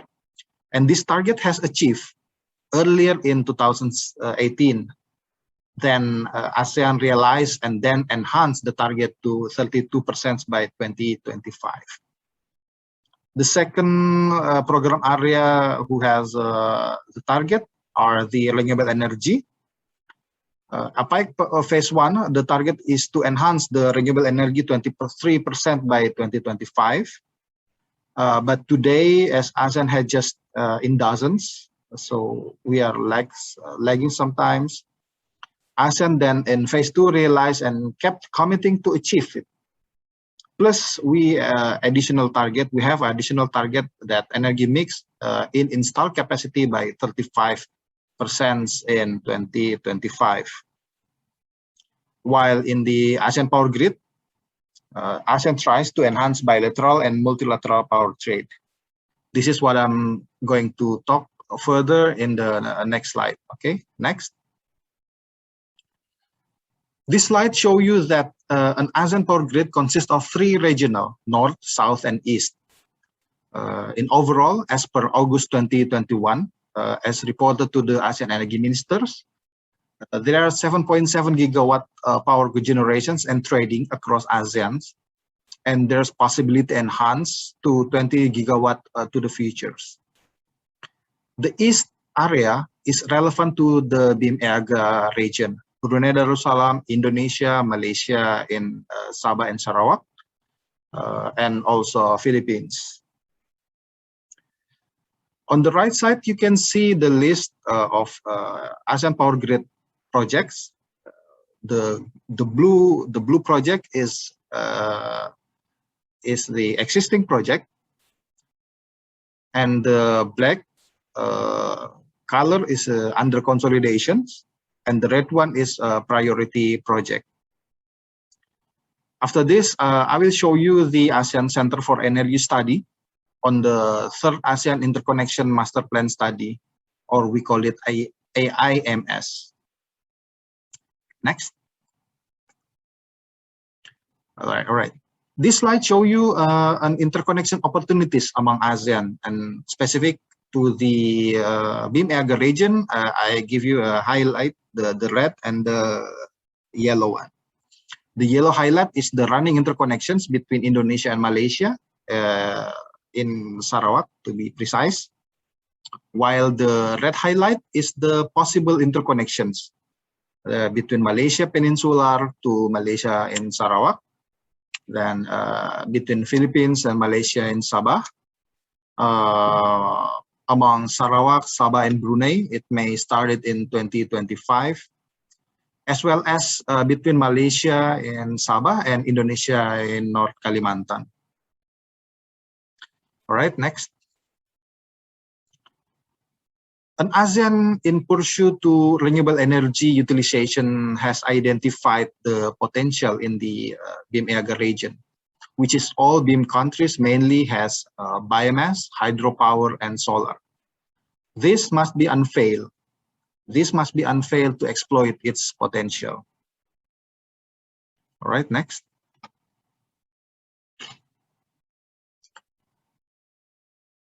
An ASEAN Center for Energy has conducted the ASEAN Interconnection Master Plan Study that I mentioned before. They show that additional planned interconnections project will unlock the potential power trade up to 145,000 gigawatt. It means that doubles over current level. The ASEAN Foundation, based on mutual energy development and utilizations for energy security in ASEAN, it may realize through power interconnections. This slide shows you that BIM region most of possible interconnections and power trade lies in Indonesia and Malaysia border in Kalimantan Island. All right, next. The left bar chart is the additional installed capacity as recorded since 2005 until 2020. And it shows renewable energy increment in hydro and bioenergy, while solar, you can see, and wind power increased sharply in 2015. And the right bar chart is renewable energy share in each ASEAN member state installed capacity in 2020. The green bar in the middle is the 35% ASEAN target on renewable energy mix in installed capacity by 2025. While the Bimp-Eaga countries lies at the right side of the ASEAN as cumulative, the main 4 countries as major contributor for the left side are the CLMV, the Cambodia, Laos, Myanmar, and Vietnam. If the 4 Bimp-Eaga countries may enhance the renewable energy install capacity, then the remaining 1.5% gap towards the ASEAN target will be achieved. All right, next. This slide is just for your info that each ASEAN member states today renewable energy shares in each respective countries and a national target consecutively. The BIM countries still face challenges toward domestic targets. All right, next. The ASEAN Center for Energy has identified possible interconnections and required costs depend on scenario optimizations. Like the interconnections between Indonesia and in Kalimantan and Malaysia in Sabah. As today's baseline, you can see it's a sample. Today baseline there is a 0 megawatt. But optimum power to be transferred in the futures is about 159 megawatt. And by the if it's based on scenario towards APEC 23% RE share, the target must require about 174 megawatt. And if it's enhanced renewable energy, it will have about 4 gigawatt is possible.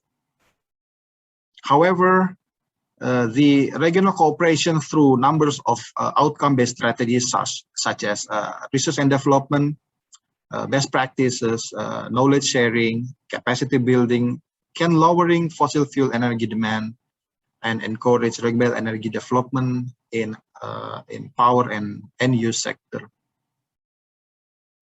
All right, next. Now allow me to inform you our general policy on electricity sector. This is schematic. While we all know that energy trilemma, which cover the energy security, energy equity, and environmental sustainability, we call it in general the 5K. But in English, we have translated into sufficiency, reliability, and also affordability.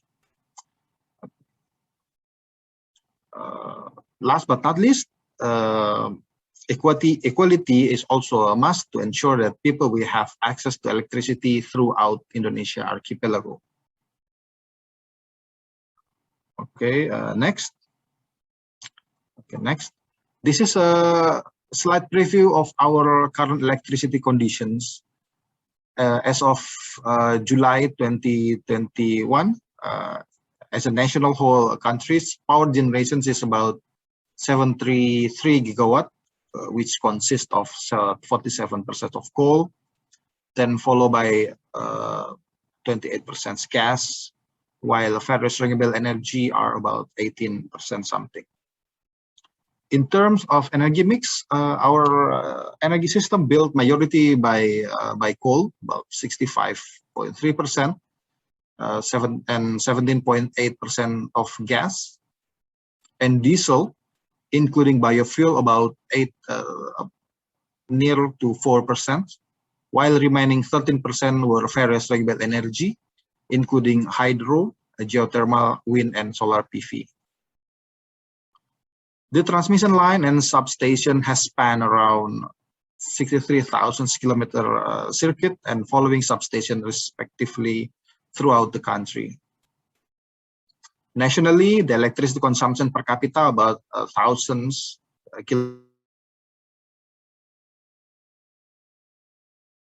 kilowatt-hour per capita, about this number. So we are pursuing this target. After this, I'll show you the general planning for electricity infrastructures as the next focus in Indonesia. Okay. By the September 2021, our electricity ratio has reached about 99.4%, which means that there are around 400,000 households that are still without electricity access. Furthermore, several villages have not received 24-hour electricity services yet. These slides also show promising figures that we can achieve 100% electrification ratio in the near future. With all our best effort, we are still having about 300 something villages remaining without electricity access, while the rest have already been electrified either by PLN, our state-owned enterprise, and non-PLN's mechanism. Nevertheless, on several areas in Indonesia, we are still relying on diesel power generations, especially on our remote and eastern area, due to scattered location as well as difficulties in connecting with existing grids. Okay, next. This is electricity planning in our countries. Maybe you already know that about a month ago, the new RUPTL, this is a business plan for our state-owned enterprise, the terms 2021, 2030 has launched, and government proudly claim that this is a greenest RUPTL ever. As the demand for environmentally friendly green development, as well as mandated from the Paris Agreement and previous COP26 to reduce CO2 emissions, the government is highly concerned in accommodating the provision of green electricity planning. In our draft, in our RUPTL 2021-2030, the target of electrification ratio is 100% in 2022 by next year. Government also maintains the energy balance for every system. As you knew that our country is archipelago, so the energy balance for every system is to ensure reliability. As Indonesia and ASEAN share the same target of renewable energy, that 23% by 2025, government prioritize the RE generation, renewable energy generations without production cost increment, and also to encourage solar PV development due to declining prices over time. Then government also tries to utilize stranded assets such as a dam or ex-coal mining area to be converted into floating solar plants, and it would ensure the affordability of the production's cost. We also will enhance the, as you knew that we have many coal-fired power plant with the co-firing with biomass. It kept the environmental sustainability, and also we have a de-dieselizations program switch to indigenous renewable energy sources. In this RUPTL, there will be no further coal-fired power plant development, except for those who have already financially closed or under constructions. While at the same time, we are also accelerating inter-island interconnections to enhance reliability, reduce production cost, and renewable energy sharing resources. Government mandate that renewable energy portion shall be larger. It's previously about 30% versus 70%. But now it's more than 50% is green energy. All right, next. This slide shows you the dot. The dot one is priority transmission throughout country. As you can see in Kalimantan, there's transmissions loop to accommodate and integrate the resources and load. There is also smart grid project as mandated in government regulations as 5 years priority program, but it is likely in Java Island at the moment. We are also have identified on the right below the screen. We also have identified the renewable energy by type, by potentials, and its possible locations. Now, next, this is a recap This is the recap of electricity development planning for 2021 to 2030, especially in Kalimantan and Sulawesi as part of BIM region in Indonesia. The next two slides will be shown a glimpse detail of both island required infrastructures. All right, next. This is Kalimantan. You can see there's so much dot lines that require infrastructures, require investments, and so on. So it is welcome for investment and cooperations with our state-owned enterprise called PLN. On the next, this is the Sulawesi Island. Yes, it's similar pictures, it's similar situation with the Kalimantan. Okay, next. Our ministry put high concern and priority to cope with any challenges in electricity sectors. At least there are 3 programs for increasing the electricity development in Indonesia. The first is to attract investment in the renewable energy sector. We have revised many regulations to benchmark prices, to simplify procurement process, to open business scheme for B2B and others. Right now, we are finalizing our presidential regulations on renewable energy development. Okay, I think I'm gonna. Okay. The second one is to enhance renewable energy penetrations to the grid, to improve flexibility to the grid and mitigate intermittency of variable renewable energy operations. The third one, we need to promote solar PV rooftop massively. In this regard, we need new regulations so that renewable energy development will be more attractive. 4, next. 4, this one, especially in the remote area, we will develop so-called REBET. REBET is a renewable energy based economic development. So the renewable energy developed based on local economy characteristic. And the 5, there's a program called REBIT. It stands for the Renewable Energy Based Industry Development. As you may know that the North Kalimantan have a huge renewable energy potential, the hydro potential, that can bring competitiveness and attractiveness to the industrial sectors. That's the REBIT. And the 6, in the remote area, though we are still utilize some diesel power plants, we have the dieselization program to replace the diesel plants by utilizing indigenous renewable energy. Okay, next. This one is 7.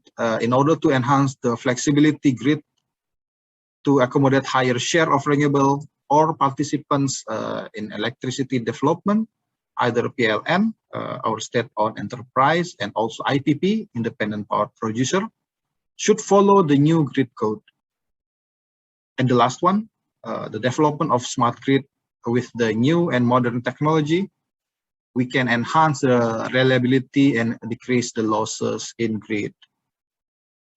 Okay, next. Okay, thank you. Apologize that I may took some times more than I should. I hope it would be beneficial for you all. Thank you, and back to you, Ishida-san.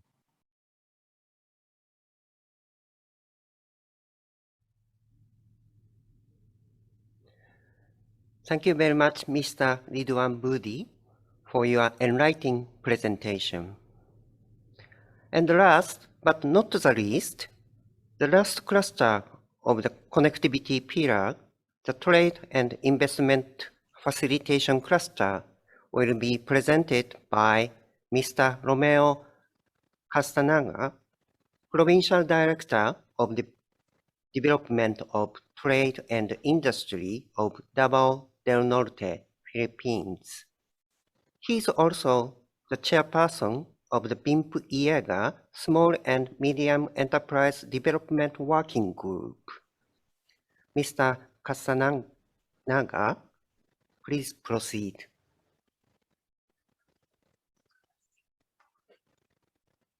Distinguished Secretary General of ASEAN-Japan Center, Dr.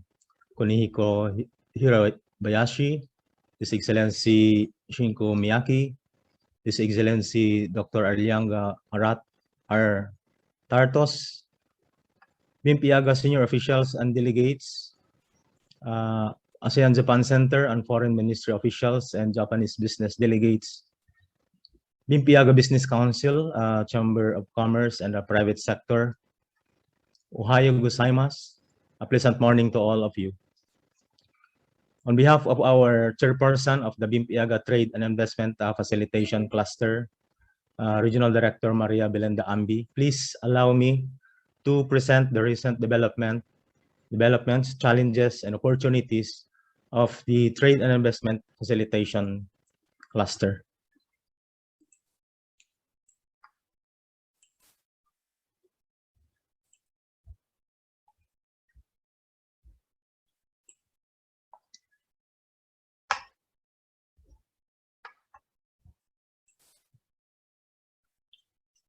Trade and investment facilitation is seen as the pillar of economic growth and development in Bimp-Eaga and the stimulus for productive activities in agribusiness, manufacturing, and tourism.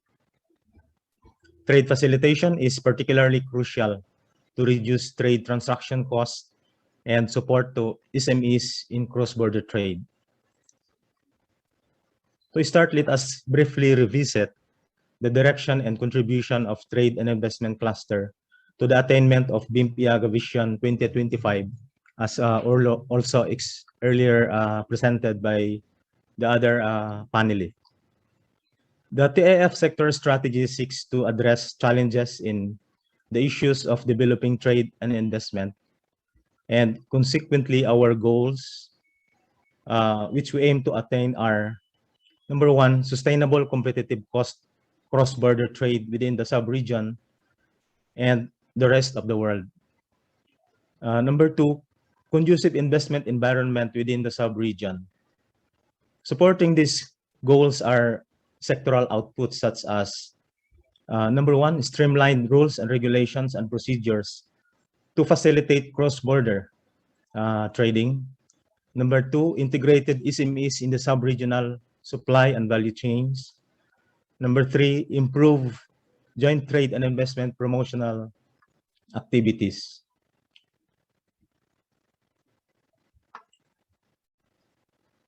The succeeding presentation will cover the 5 strategic priorities and corresponding projects undertaken by the Trade and Investment Facilitation Cluster through its 3 working groups, namely the CIQS, or the Customs, Immigration, Quarantine, and Security Working Group, the SME Development Working Group, and the Statistics and Database Working Group. One of the most important initiatives in trade and investment facilitation is strengthening and improvement of CIQS procedures as a means to facilitate the cross-border and flow of goods and people. The first strategic priority is on streamlining rules, regulation, and procedures, or RRPs, and facilitate cross-border trade.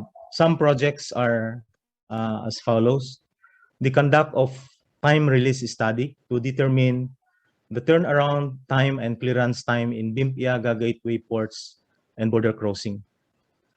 A workshop on authorized economic operators for custom officials and business community to create awareness and development of joint actions on increasing cross-border trade.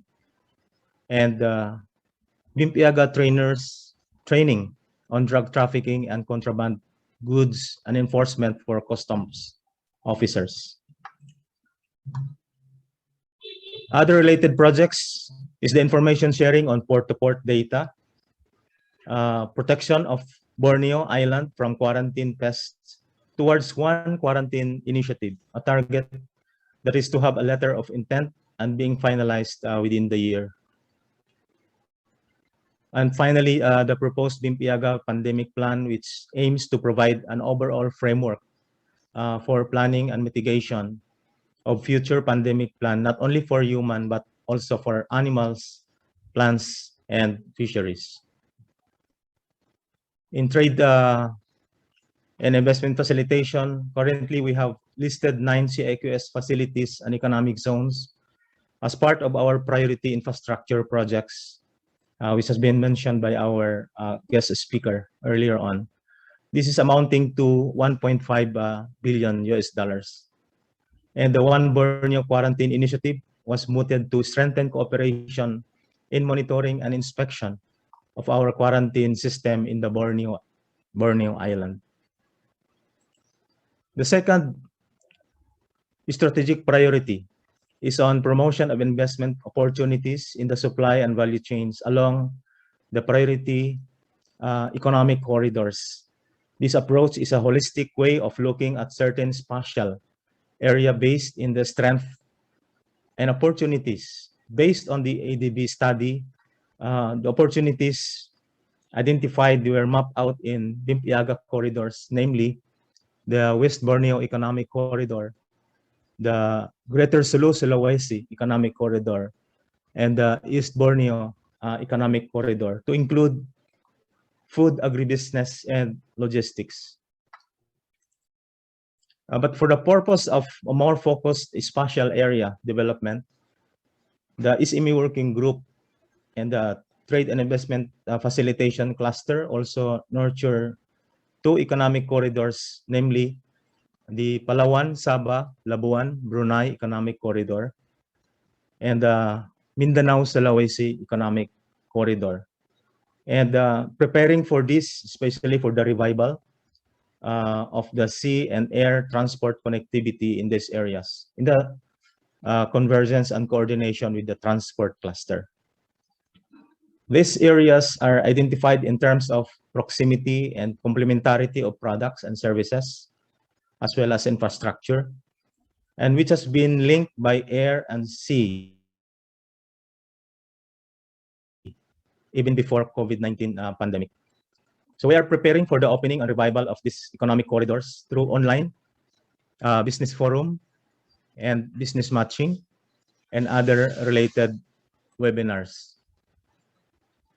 This year, we have 2 activities undertaken on this. Virtual Bimp-Eaga Business Forum, organized by the private sector for Palawan, Sabah, Labuan, Brunei Economic Corridor, and the business matching session, virtually organized by the SMED Working Group for Sulawesi Economic Corridor, particularly for the coconut industry.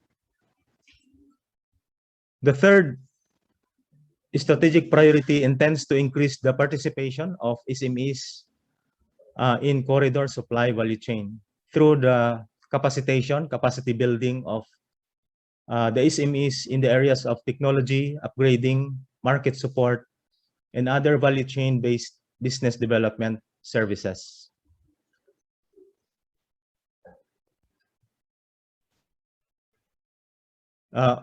One project is the establishment of Bimp-Eaga SME Business Center, which is intended to encourage higher collaboration of Bimp-Eaga exporters in developing and promoting their SMEs and SME products. The center, which is based in Manado, North Sulawesi, Indonesia, serves as a venue to develop a co-display products from member countries.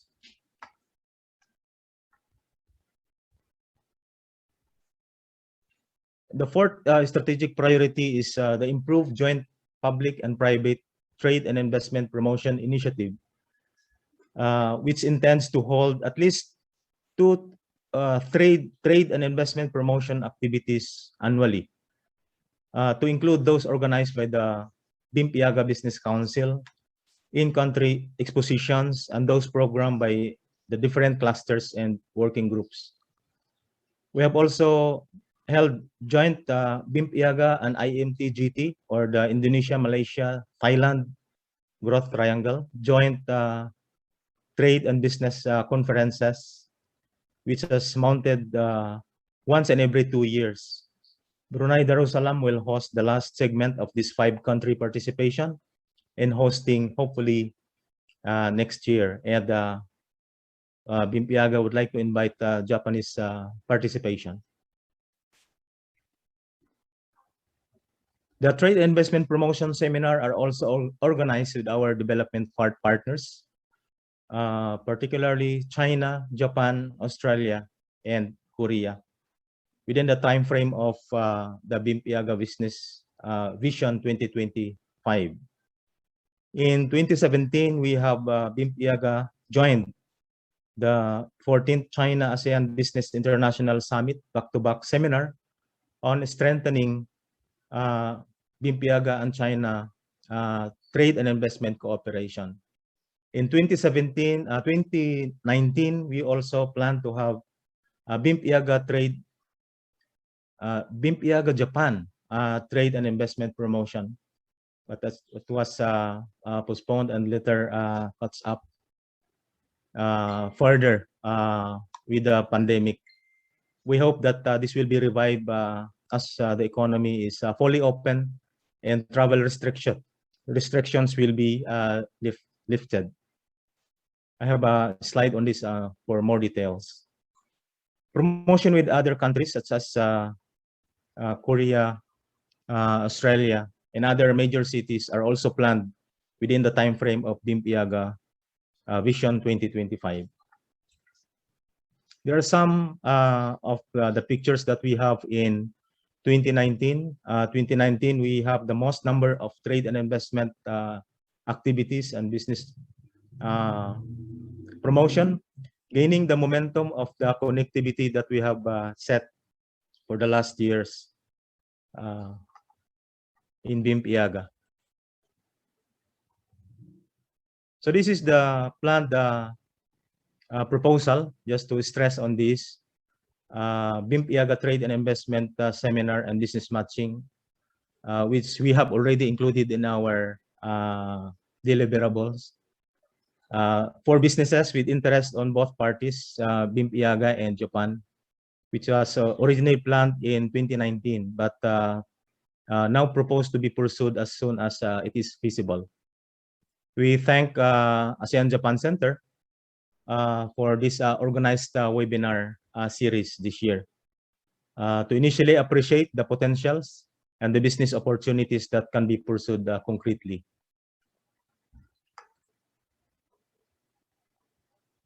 For next year, also we have planned to have a value chain business value chain conference and business matching in time with the Sabah International Expo in September 2022 in Kota Kinabalu, Sabah.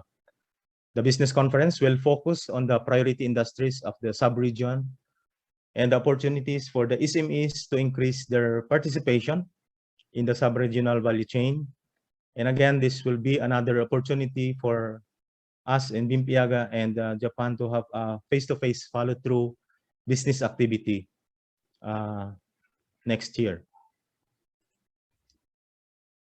We are also developing a database, a comprehensive database of suppliers, exporters, and importers for easy reference, especially those who are willing to link in our SMEs in Bimp-Eaga. It is work in convergence with the agribusiness cluster and ICT, and Brunei Darussalam as the lead country is exploring technical and financial support for a web-based application eventually.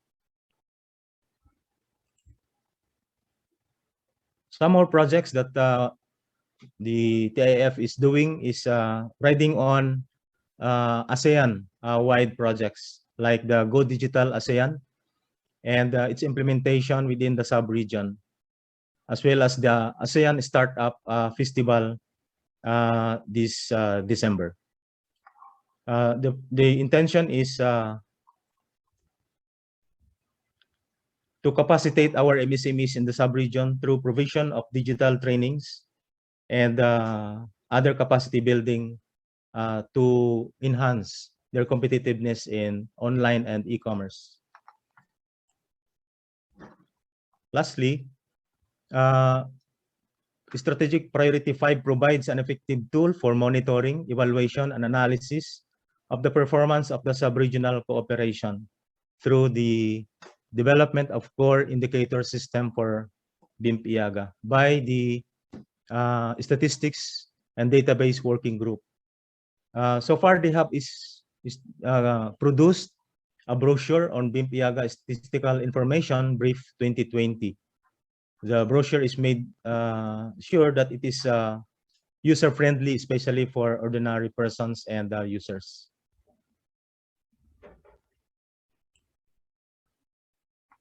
For the challenges, I think listening to the first panelists, we have more or less similar list of challenges as well as some opportunities. The disruption of the supply chains and logistics, the high cost of doing business now, considering the implementation of minimum health protocols, travel and tourism restrictions, which made this sector still one being the hardest hit. Weak and unstable internet connectivity, because we are almost all using online platform in all our business and communication, and also coupled by the cyber security threats. And lastly, insufficient financial support, especially for micro and small enterprises to revive their business operations. And the opportunities are also abound in the same way. To include the following: there's a digital acceleration with growth, especially in e-commerce. We noted significant shift to online shopping, which provides opportunities for our MSMEs for internationalization. The new business opportunities to respond to new consumer needs during the pandemic, repurposing as well as enterprise pivoting.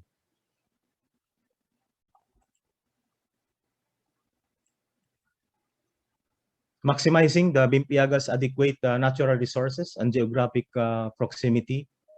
And of course, Bimp-Eaga in itself as a huge market opportunity with 75 million population. We have, of course, the growing much increased entrepreneurial readiness among our young entrepreneurs, among our youth, and strengthened domestic value chains, and finally, the existing and the forthcoming revival of our connectivity, the sea, air, and land connectivity within the sub-region.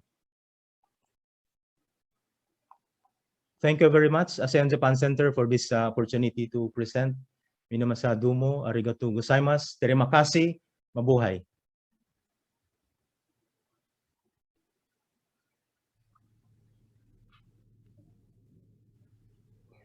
Thank you, Mr. Kastanaga, for your clear explanation of the recent developments as well as the challenges and opportunities in trade and investment in Bimp-Eaga. The theme of session 1 is connectivity. We had 4 presentations from each cluster of connectivity pillar. In terms of Bimp-Eaga connectivity in Japan, we would now hear from Mr. Tatsuo Osawa, General Manager of International Operation Division of Tobishima Construction Corporation of Japan, on his experience working on projects in Brunei.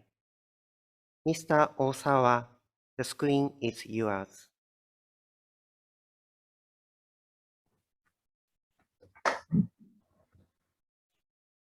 Thank you very much to invite for today's symposium. So today I introduce you about our business in Brunei, and also I show you the possibility of future infrastructure development in Brunei. So now I start my presentation. after this, let me speak in Japanese. では、よろしくお願いします。今日ですけれども、ブルネイにおける持続的な経済成長とビジネス機会を念頭にしたお話ということで、ブルネイでの当社飛島建設の事業内容および今後のブルネイにおけるインフラ開発の見通しを少しお話ししたいと思います。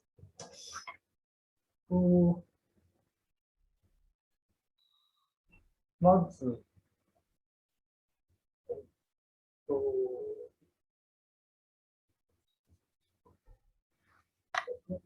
それではまず最初に飛島建設、当社のちょっと簡単なご説明をさせていただいた後に、ブルネイの、今後の開発について少しお話しさせていただきます。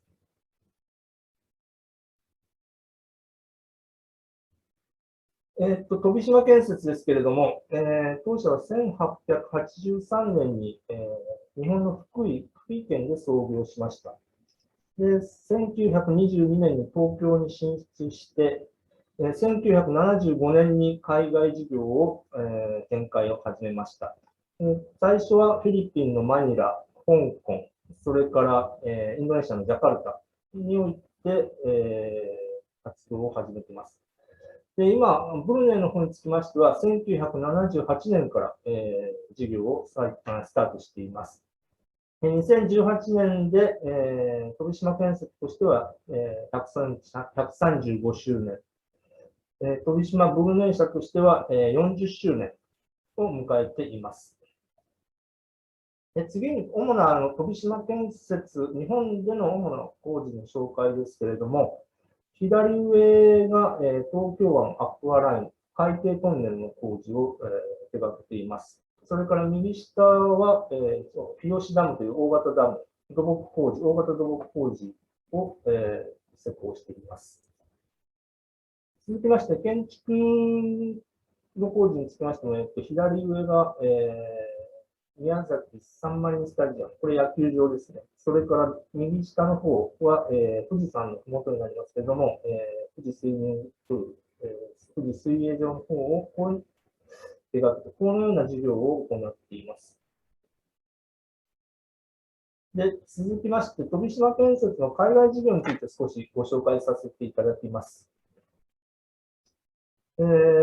飛島建設の海外事業につきましては、一応世界各国で工事実績があります。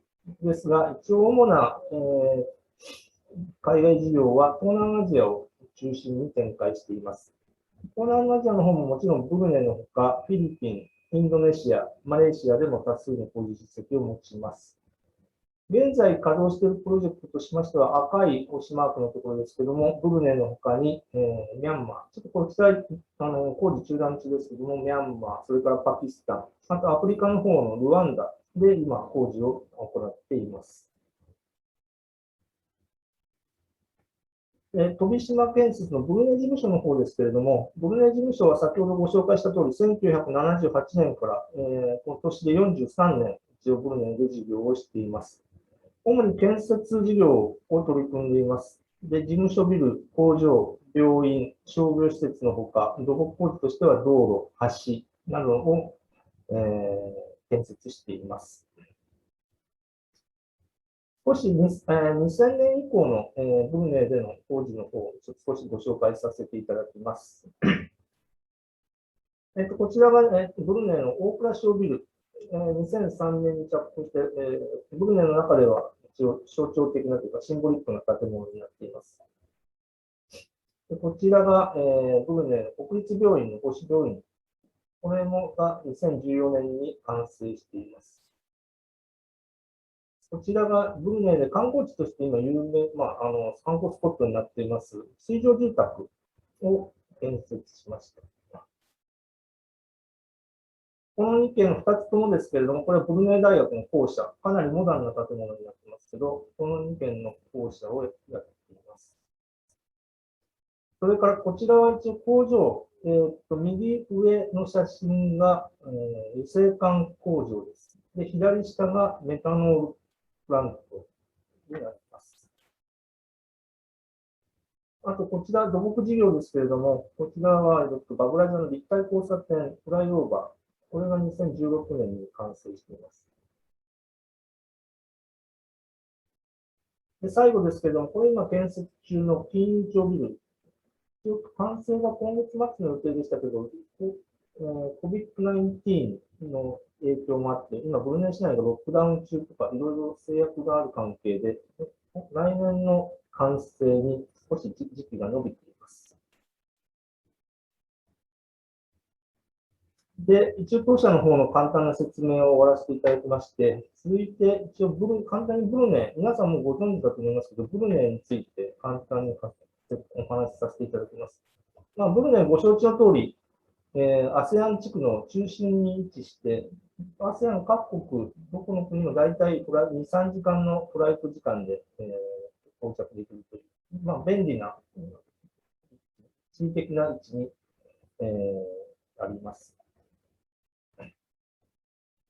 で人口は45、6万人ということで、ブルネイの方のほぼほぼは、公務員ということです。で、労務者については、他の ASEAN 諸国、他インド、バングラデシュからの労働者が、外国人労働者で賄っています。で現在、ご存知の通り、主要な産業というのは石油、ガスが主要なんですけれども、この後お話も少し出しますが、やはり石油、ガスからの脱皮ということで、産業の多角化、こういうのを今行っています。で、工場の進出とかも徐々に出てきています。で、工業団地とかもかなり整備されてきまして、道路、電気、水道、インターネットなど、インフラの整備というのは、ほぼほぼ良好な状況にあると思っています。ブルネイ自体の、今後ですけれども、一応ブルネイ政府は、ブルネイビジョン2035というのを掲げていまして、ここに大きな3つの目標を、挙げています。1つ目としては、国民の教育技能の向上。それから2つ目として生活力の向上。3つ目として、世界10位に入る事業の多角化や持続性、収益力の達成ということを挙げています。ここの中からもやはり新規産業において、新規産業を立ち上げることにおいて、現在主力の石油・ガス産業から脱皮し、多角化を図ろうという、政府の方針が出ています。で今現在、外国企業の進出については、ブルネイ企業は、ブルネイ企業庁ですね、DARE、誰ですけれども、誰が中心になってサポートを強化しています。ですから、この外国企業の進出のサポート、それから、税制優遇とか、そういうものを、活発化しようと、ブルネイ政府の方も取り組んでいます。で、簡単にブルネイの方、どういうふうに今後開発とかインフラストラクチャー、サステナビリティといろいろキーワードの中で展開していくかというのを一つ、当社が一応、ある提案に協力した事例を一つご紹介させていただきます。テンブロン地区というのがありまして、ブルネイの飛び地に当たるんですけども、右側の、ちょっと離れたところにテンブロン地区というのがあります。で、ここを今後開発しようという、そんなような計画がいろいろ出てきたりしまして、で、その一つに、当社もちょっと技術的な協力というか、提案協力をさせていただきました。で、ブルネイ今、飛び地であるんで、今まではマレーシアを通過して、陸続きで行かなければいけなかったんですけれども、2020年に、この橋ですね、この30キロぐらい全長であるんですけれども、時間として40分ぐらいかかるという、長い橋ですが、これが開発されたことによって、テンブロンにマレーシアを通過せずに、経由せずに直接入れるという、そういう便利な利便性が高まったということです。で、それに伴って、テンブロンの方の開発というのが、着目されてきています。で、テンブロン自体が今まであまり開発されていないところでしたので、どちらかというと、自然と共生、そういうのがテーマになってくるんじゃないかと、現地の自然を生かし、環境に配慮した総合開発計画というのを、この、簡単な絵ですけれども、このような計画がありました。で、その中で、期待するインフラ開発の中で、いろいろエコタウン、環境技術提案というのを当社からもさせていただきました。その中で、この後、個別にご説明しますけれども、太陽光発電とか、あとカーボンストック技術とか、そういうような環境を生かした、現地の自然を生かした、そういう開発計画です。で、一つ目は、これは太陽光発電。これにつきましては、一般、かなり、世界各国も広まってきています。で、ブルネンにおいても当社施工で一つ実験的なプラントですけれども、太陽光発電プラントを建設しています。で、豊富な太陽エネルギーとか、そういうのも使って、太陽光発電の活用というのを提案させてもらいました。それから続きまして、カーボンストック技術。これにつきましては、今、天文地区というのは、一応森というかジャングルというか、木を伐採して開発しなきゃいけないということもありまして、その伐採した木とか、で使えるものは有効に使いたいということで、現在一般的なのは建物の基礎、それから地盤の補強というのは、コンクリートの杭を多く使用されているんですけれども、それを木材使用に提案して、温室効果ガスの削減、そういうのの貢献を目的とした提案になります。それから続きまして、今度、屋上緑化システム、グリーンルーフシステムですけれども、これも一般的にもうかなり広まっています。で、ブルネについても、少しずつ設計の方、計画が入ってきたりしているのを見ますが、当社で今回、提案させてもらったものについては、ただ単純に屋上に緑、グリーンですね、屋上に植栽を設置するだけではなくて、その下に断熱排水板、遮音性の高いシート、そういうものを貼って、より断熱効果を高める、そういう技術の提案をさせていただきました。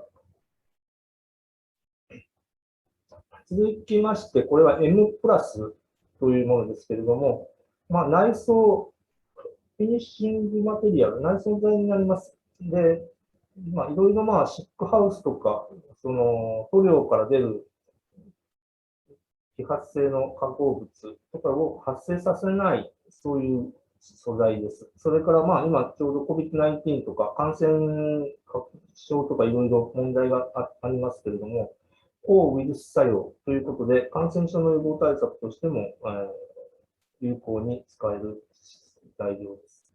その他にもまたアレルギーや室内臭を和らげるという効果、そういうものも上がります。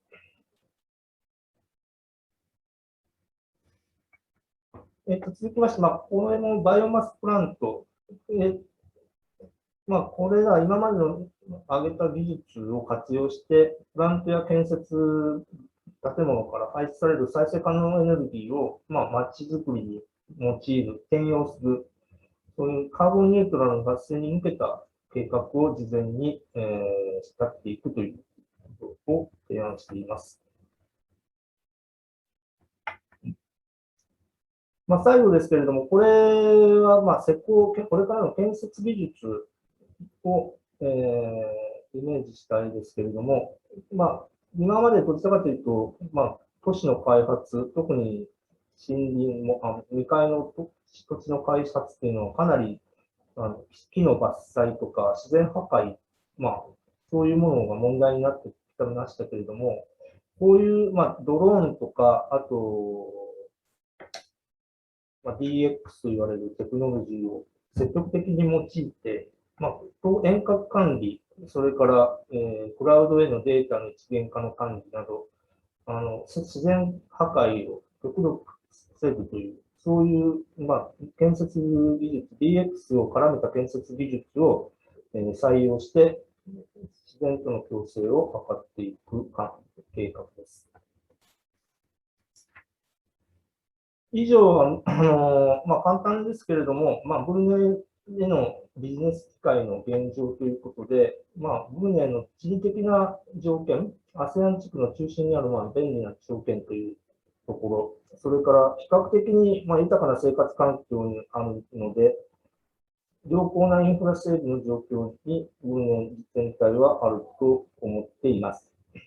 で、今後についても開発の見通しとしては、やはり石油ガスから産業依存からの脱皮ということで、新規事業への外国企業の誘致というのを政府も積極的に取り組んでいるということ。あと、これ今後の開発、特に今、例に挙げさせていただいたテンブロン地区の開発など、まだ今後の開発の可能性の部分は秘めていると当社では思っています。一応簡単ですが、ブルネイの当社の事業内容及び今後のブルネイについてご説明させていただきました。どうもありがとうございました。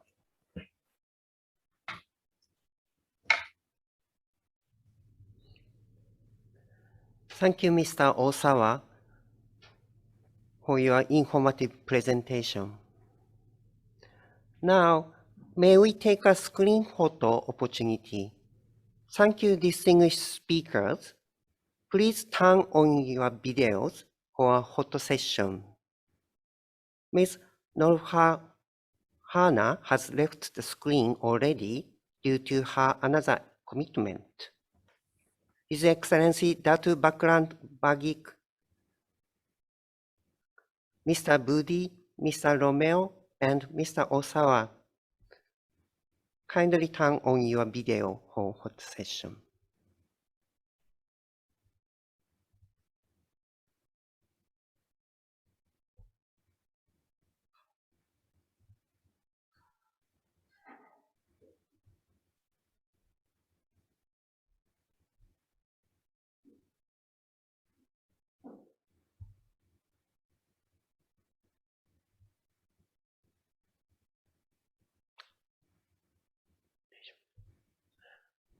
Ready?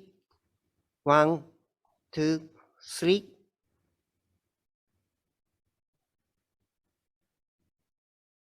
One more, please. Ready? 1, 2, 3.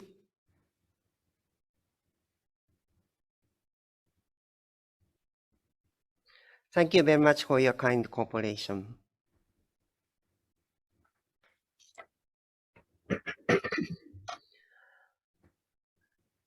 And now we proceed to our open forum. We'll first answer the questions we earlier received from registrants. And if we still have time, try to answer questions on the chat box. So kindly, if you have any question, kindly use the chat box. The first question is for all the cluster representatives. I'll state from previous registered persons' questions. The COVID-19 pandemic had greatly impacted on the progress of Bimp-Eaga Vision 2025. As speakers has already mentioned, the pandemic also brought some new business opportunity. The question is, in your cluster, how long does it take to be back to the original schedule to reach the cluster goals of Vision 2025?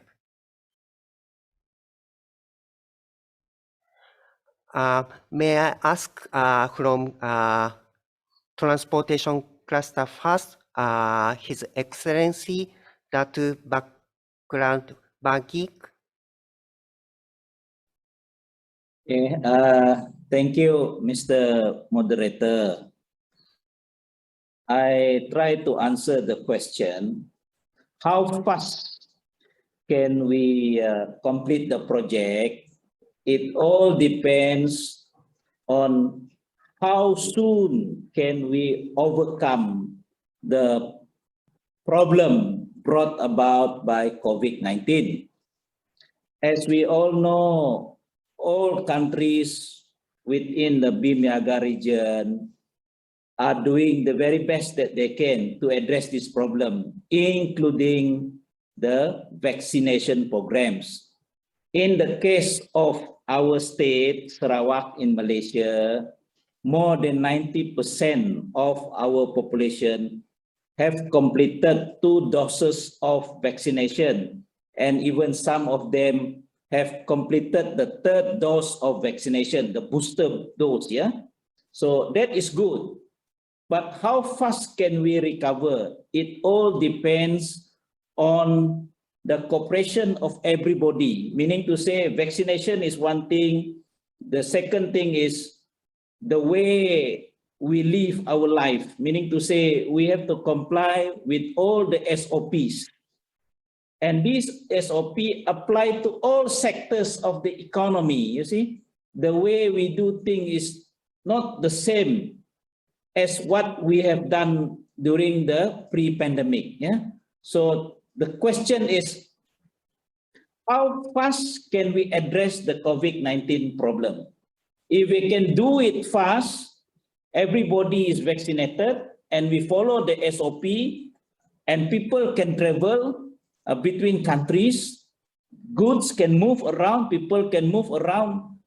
I think, personally, I am confident that we can put back the project on track again, okay? And how soon the project can be completed, it depends on the catch-up plan that are being prepared by the respective countries, by the respective agencies in the countries. And it depends on how big is the project. Is it simple project or complicated projects?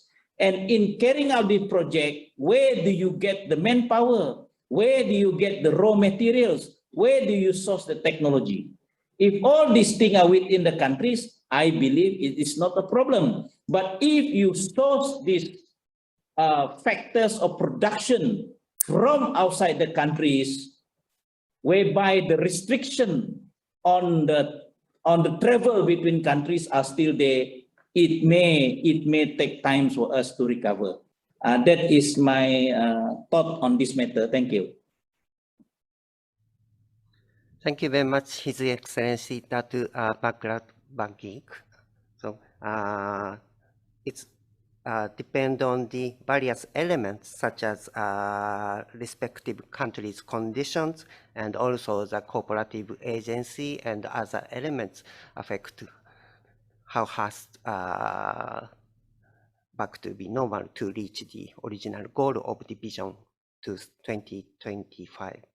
Thank you very much, His Excellency. Now, from Energy Cluster, Mr. Budi, please. All right. Thank you, Ishida-san. As of our views that the pandemic in each BIM government must have readjust our domestic target, and we are refocusing with the budget we have and financial that we own for people's health maintenance, either for treatments and vaccinations, and besides that, we are also refocusing the budget for economic recovery in advance.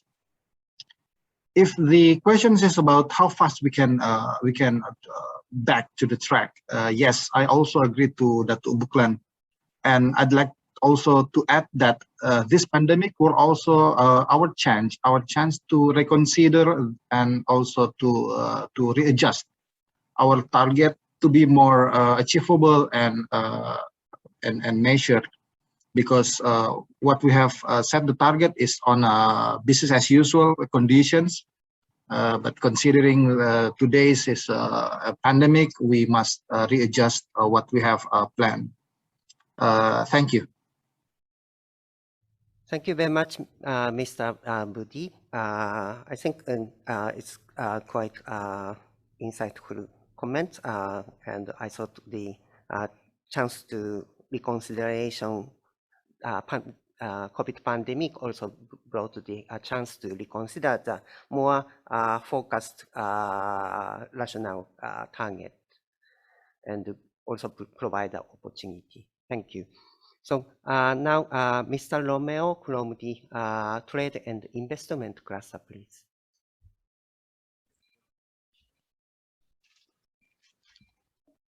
Yeah, good afternoon. How long does it take for our Vision 2025? I think we really have to assess the situation as impacted by the COVID-19 scenario and pandemic. Although there are loss, but there are also some opportunities coming in, as mentioned, especially by the ICT sector, for example.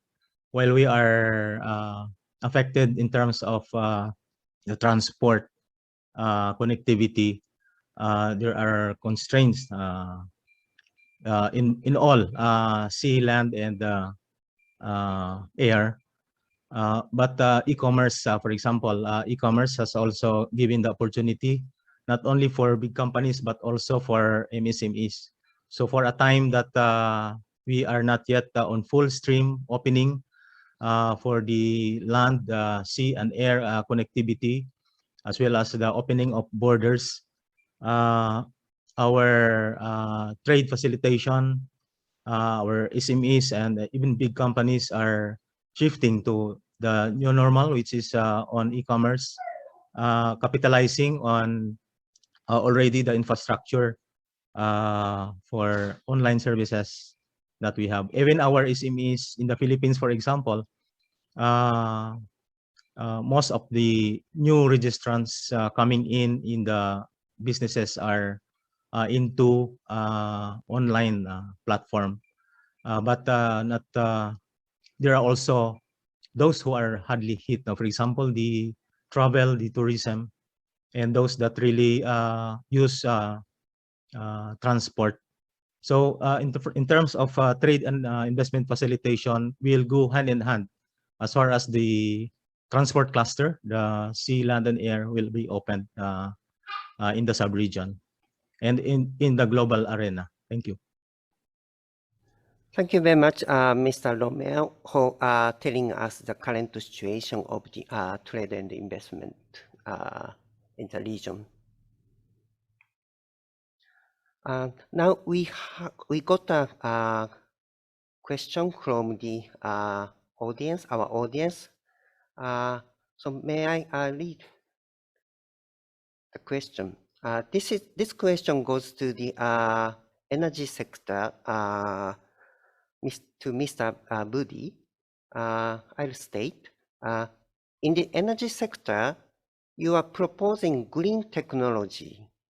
What is the status of the development of hydrogen fuel for buses and hauling equipment, which are one of the major contributors of greenhouse gases? I know Japan is quite advanced in its technology with hydrogen fuel on cars and buses. On this question, how do you see from the energy clusters? Kindly tell you on your view and thoughts, please. Okay. Sorry, I have not get the point of the questions. Can you read out loud once again? Okay. In a short. Yes, let me repeat. So, in the processing of green technology, what is the status of the development of hydrogen fuel for buses and hauling equipment, which are one of the major contributors of greenhouse gases? All right. So, yeah, yes, I got the point. Thank you. Yes. As we knew also that the hydrogen fuel for transportations like buses is a promising future for transportations. But I may not represent all the BIM countries, but as we knew that the hydrogen fuel is today may not be compared apple to apple with the electric vehicles. So we are in a position that the hydrogen fuel is under the research and development phase. So we can see that if the hydrogen fuel for transportations is met, the economic considerations is already compared and economic viable to the peoples. Yes, it may on the table to plan. But today, like in Indonesia, we are pursuing the battery electric vehicles, and we are focused on that. We have presidential regulations to endorse and to push the development. And we have about hundreds or so the charging stations throughout the islands. Now is focused on Jakarta as a capital, and several capitals, provincial capital in the Java Island. So I may say that today and some years later on, the battery electric vehicle is more feasible for Indonesia to develop. But the hydrogen fuel is under our radars to explore its possibility in the near futures also. Okay, thank you. Thank you very much, Mr. Budi. So hydrogen power is for neutral radar to take as one of the good tool for the future. Now, may I have another? I had another question from the audience.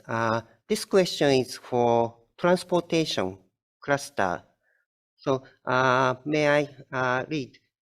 When will the planned interconnection between Sabah and the Philippines be completed?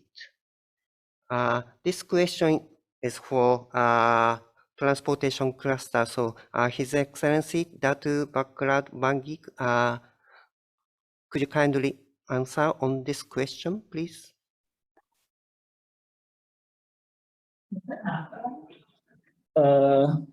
Thank you, Mr. Moderator.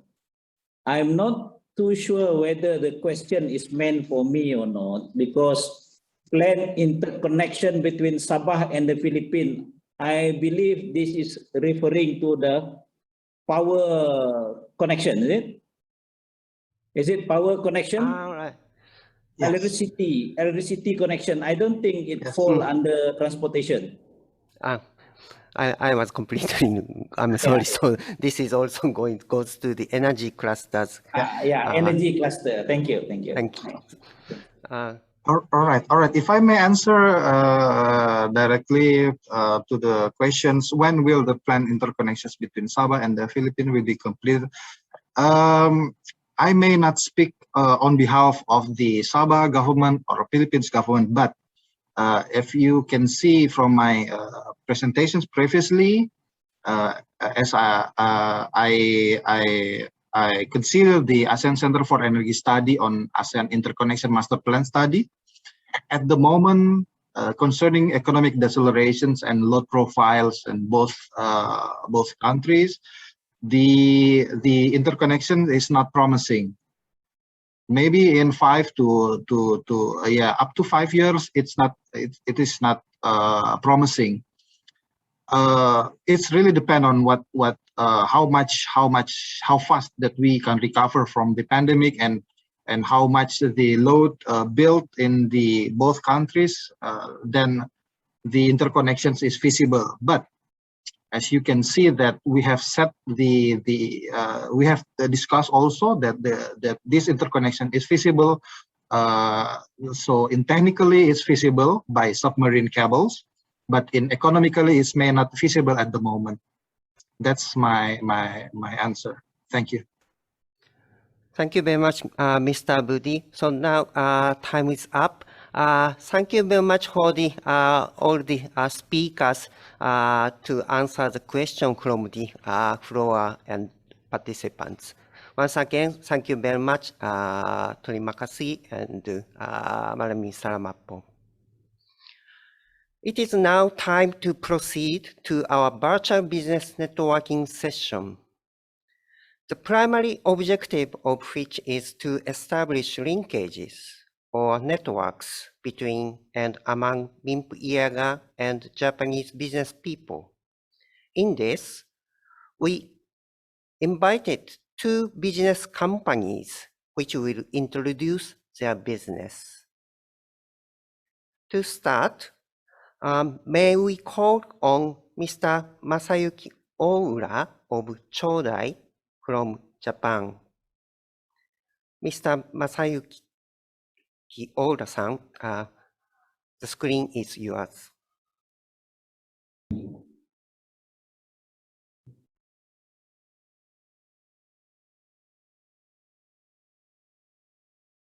Okay, so good afternoon, everyone. On behalf of Mr. Masayuki Oura, I am Mr. Jettomi Tolentino, and I will be doing the presentation for our company. So thank you very much, and to all of our participants. As I have mentioned, I am Mr. Jettomi P. Tolentino from the Chodai Group, and thank you very much for inviting us to be part of this symposium. So I am here to give a brief background of our company, Chodai Company Limited, and introduce our activities in the Philippines and in Indonesia. Okay, so Chodai, our company, is an engineering consulting firm with head office located in Tokyo, Japan. And currently we have established 6 local subsidiary companies in Asia, specifically in Korea, Vietnam, Singapore, Indonesia, and in the Philippines. And moreover, Chodai is also affiliated with Kiso Japan Consultants, our sister company. It is one of the top geotechnical consulting firms globally. And as a group, we have more than 1,000 employees already. So when we talk about Chodai, Chodai is well known globally for long span bridge design, because actually our company started from bridge design before we eventually grew and expanded our business areas. So here are our current activities in the Philippines. Our projects are located in Mindanao Island, specifically in the Caraga region. And all of these projects were initiated under the PPP scheme, or through the public-private partnership scheme. And currently we are engaged in renewable energy, bulk water supply, agriculture and aquaculture projects, and also the development of an industrial park. So I'll just quickly run over our projects, starting from the upper right. This is our hydro power projects. We have 3 hydro projects, and out of these 3, we have already one which is already operating. It is an 8 megawatts run-of-river. And then we have 2 more upcoming hydropower projects with 4 megawatts and 10 megawatts of capacity respectively. And we are also involved in a bulk water supply project. So this one is also already operational. It has a current capacity of 30,000 cubic meters per day. And as I speak, we are now expanding it to 80,000 cubic meters per day capacity to provide clean and stable water supply to the vastly increasing population of the region. And then we also have an eel farming project. For this one, we have revitalized an abandoned shrimp farm, and then we turned it into a new farm by making use of the region's strength of having natural supply of baby eels. Then we are also involved in rice farming and rice milling business, whereby we have introduced some Japanese farming methods and technology, and we also did introduce a high-performance Japanese milling equipment. And then moving back to renewable energy, we also have a 2.5 megawatts biomass project, wherein we are planning to use rice husk as our fuel, since rice farming is one of the major livelihoods in the region. Then we also have a wind power project, which is planned to operate in 2024. And this project is actually divided into 3 phases, with the first phase having a 33 megawatts of capacity. And then upon completing all of the 3 phases, it is expected to have an output of around 150 megawatts. And then last but not the least, we also have a 141 hectares of area, which is already secured to develop an industrial park. So the goal of this project is to invite manufacturers to invest in the region. And if you are interested to see more of these projects, you can visit the YouTube link that I put in the slide. Then we are also involved in renewable energy business in Indonesia. So we have hydropower projects in North Sumatra, West Java, and Lombok Island. And then we are also involved in a biomassa project in Bangka Island.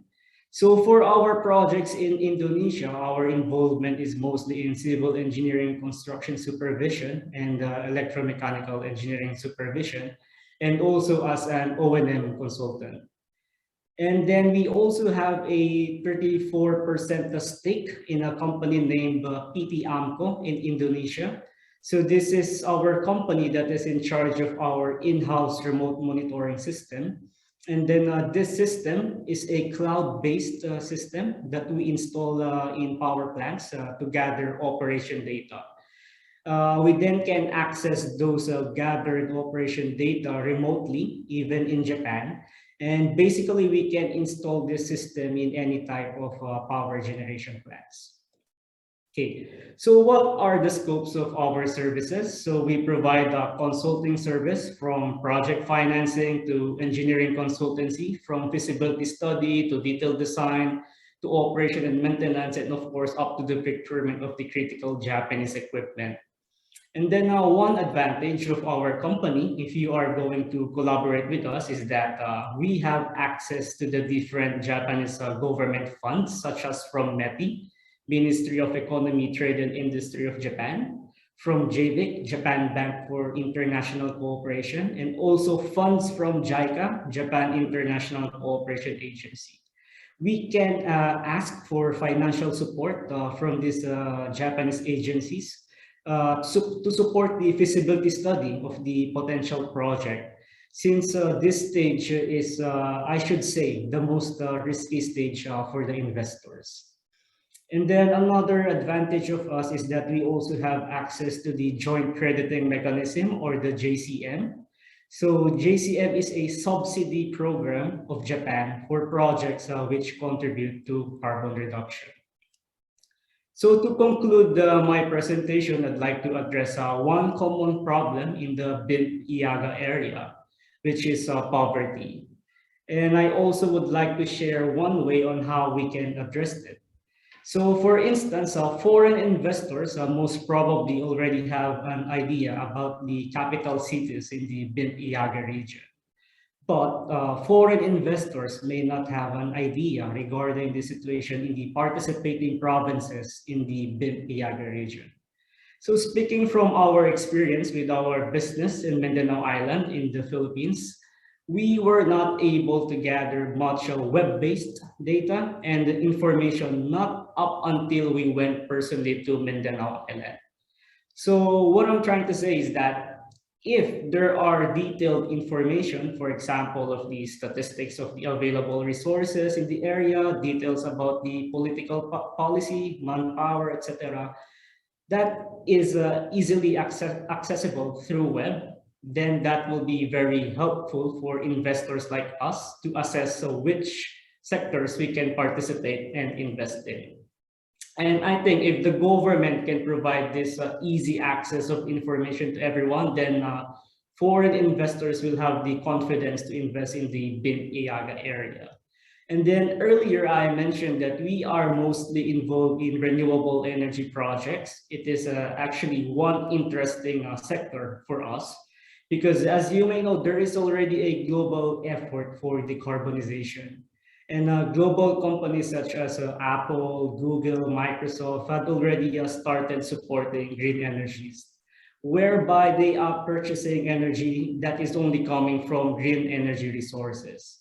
And it is actually also the same thing with Japanese companies nowadays. A lot of Japanese companies are actually being committed to use green energies only as well. So what happens is that these companies are also requiring their partners or their suppliers, whatever the case may be, to source out their energy from green energy resources as well. So what am I trying to say? So imagine if we will develop renewable energies in the Bimp-Eaga region and produce clean energy in this region, then we can make this region attractive to foreign investors, especially to Japanese investors as well, who are looking to expand their business in Southeast Asia.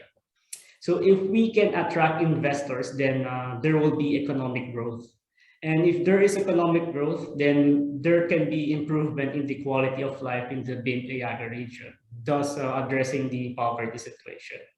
And this is our view on how we can contribute to the development of the Bimp-Eaga region.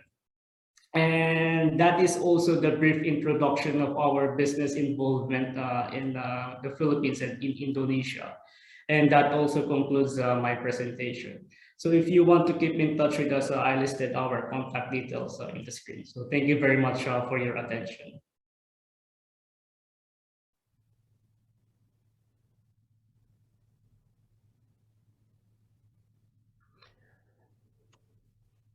Thank you very much, Mr. Tolentino and Mr. Oura, for your kind introduction of your company. The next, excuse me, can I have a comment to Mr. Tolentino? Yes. Yes. We are thanking to Shodai for kind presentations. Since renewable energy development, especially in Indonesia and most likely in Bimp-Eaga regions, will have larger portions in our electricity infrastructures. And as I have mentioned in my presentation previously, that especially in Indonesia, we have streamlined our regulations, and we also provide policies to attract more investment. I may mention that I welcome Mr. Tolentino and Shodai Company Limited to engage projects with Indonesia entities as you presented. And it is also interesting that you have financial support by Japanese government.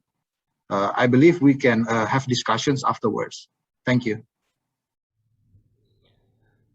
Thank you very much, Mr. Budi, for your comment and thoughts. Now, the next, may I invite Mr. Shigeto Mizumoto of Challenergy. Mr. Mizumoto, please proceed.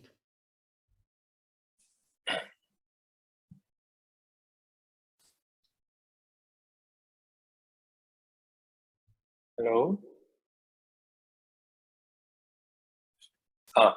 My name is Shigeto Mizumoto from Challenergy, Japan. I'd like to introduce our company, Challenergy, and also our initiatives in ASEAN regions. So our company started from 2014, which was our founder, Mr. Shimizu, decided to dedicate his life to develop sustainable energy after the Fukushima Daiichi nuclear accident. So our mission is supply safe electricity to all human beings through the innovation in the wind energy. So as I mentioned, we incorporated in 2014, then we started our prototyping from very small unit until 10 kilowatt of demonstration unit in 2018. That is located in Okinawa Prefecture. It's southmost island of Japan, which we have started the field test for 3 years. Then this year in 2021, we started our first demonstration in the Philippines. So what we are developing is Typhoon-proof wind turbine which is a world first type, the type of the wind turbines. So we are seeing that most of the conventional wind turbine has difficulties to corresponding to the severe weather, such as typhoons. So we're saying that the propeller wind turbine is really the best choice in Asian regions. So our technology is a combination of the Magnus effect and the vertical axis. The Magnus effect is a principle of the curve ball, which is if you spin the ball, the ball will go sideways, which is called the Magnus effect. So we are controlling the Magnus effect to stable rotation of a cylinder. Then we are corresponding to the wind speed. Then vertical axis is omnidirectional, so it's we can corresponding to any wind directions. So the combination of this Magnus effect on the vertical axis enable the turbine can generate the power even up to the severe tropical storms stronger than conventional wind turbine. Then also withstanding higher wind speed up to the signal category 5 of the typhoons. So this is our 10 kilowatt model, which is installed in Nishigaki, Okinawa Island. So our wind turbine can start generating from 4 meters per sec, and also that generate the power up to 40 meters per sec. And also withstanding wind speed is 340 kilometers per hour, which is more or less category 5 typhoons. So our plan right now, we are commercialized 10 kilowatt model, but in 2025 and 2030, we are upscaling our wind turbine into 100 kilowatt and 1 megawatt. Then also planning to develop the offshore type of wind turbine from 2025. So our company had more inquiry from all over the world, which are more or less dedicated in those tropical storms areas, such as typhoons, cyclones, and hurricanes. So right now, our focus on mostly focusing on the Philippines market, but we are expecting to expand to all other ASEAN regions, which are also suffered from the severe weather conditions. So our activities started in 2017 in the Philippines. Then we also established joint venture called Chalenergy Philippines in 2019. Then we started our first the demonstration outside of Japan in 2021. The first unit was constructed in Batan Island, Batanes. It is a northmost island of the Philippines, which is famous of the strong wind, but also the prone area to the typhoons. So this is the location of the island.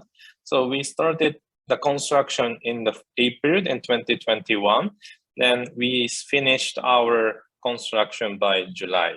Then we started our test operation from the August. Then also due to the island is located in the farmost area, so the availability of the heavy equipment and also other materials are very limited. But our construction teams are accomplished the hard constructions in the areas. So our constructions is features that we don't use that much heavy equipment, which is also suitable for those remote areas, especially like in the island or in the mountainous areas.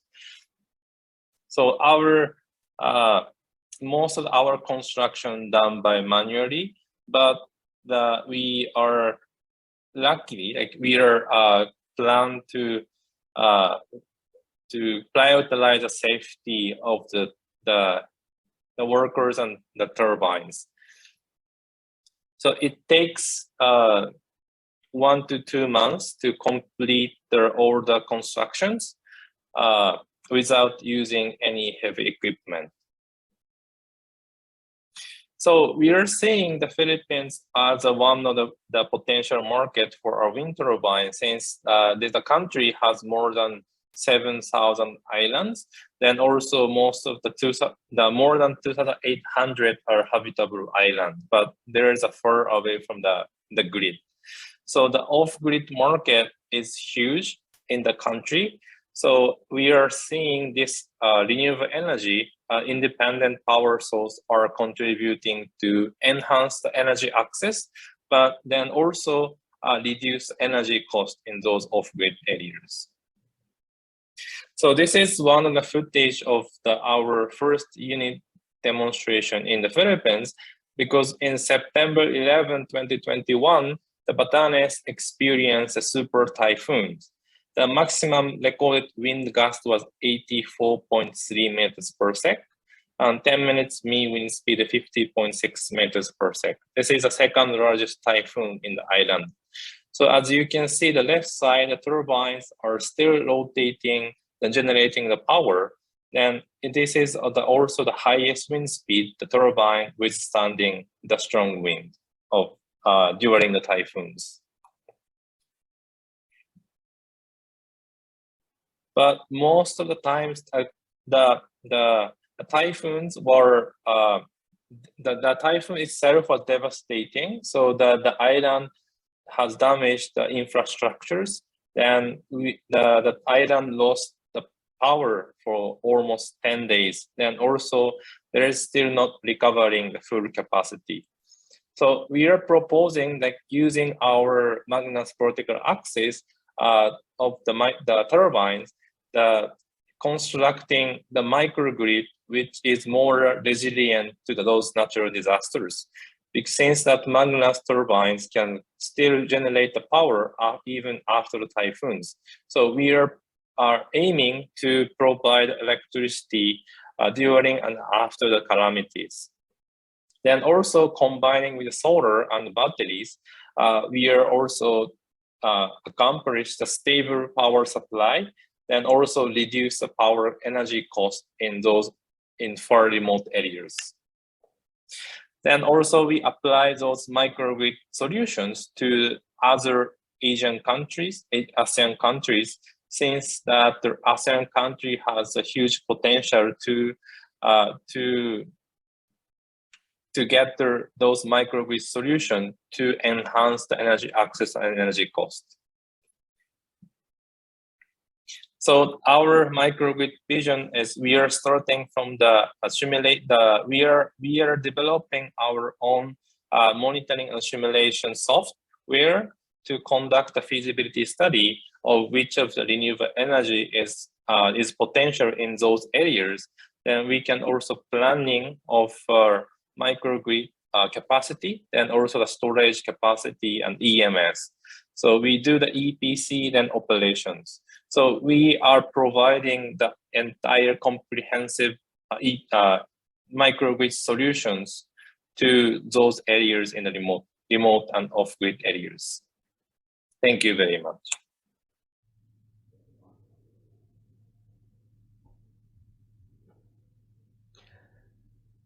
Thank you, Mr. Mizumoto, for your introduction of the business by Charenergy.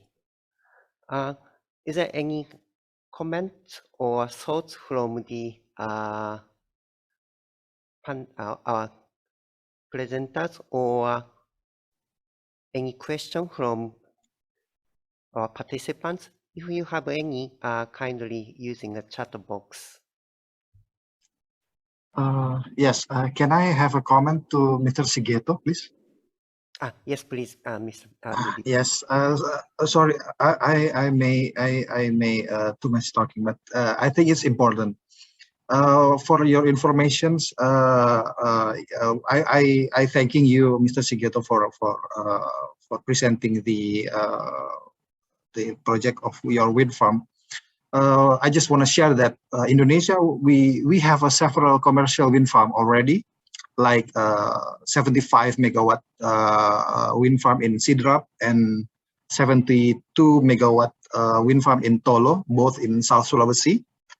But both also in their first phase. I mean, they have already commercials, and as far as I knew that today the developers exercise possibility to propose the second phase with similar capacity as expansions to the nearby. They will have less initial investment since I think that there is a common facilities to use. But for our concern is that the wind farm is have a intermittency in natural. They must require backup to backup power to compensate the base load as required.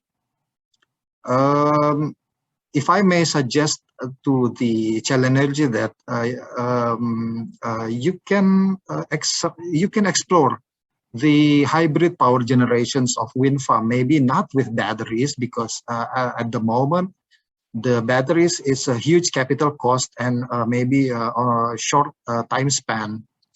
But maybe with a pump storage hydropower, I think it's more reliable. But yeah, maybe its initial cost is huge, but it's worth it at the moment. It's worth it for investment. Yes, that's my comment for now. Thank you. Thank you very much, Mr. Budi, for your comments and thoughts. If any one of you is interested in conducting any of these business, you may contact the ASEAN-Japan Center, so we would set up a meeting for you. Or any business idea or any collaboration seeking, kindly contact the ASEAN-Japan Center so that we can provide the next step for the follow-up of this Bimp-Eaga Symposium. Thank you.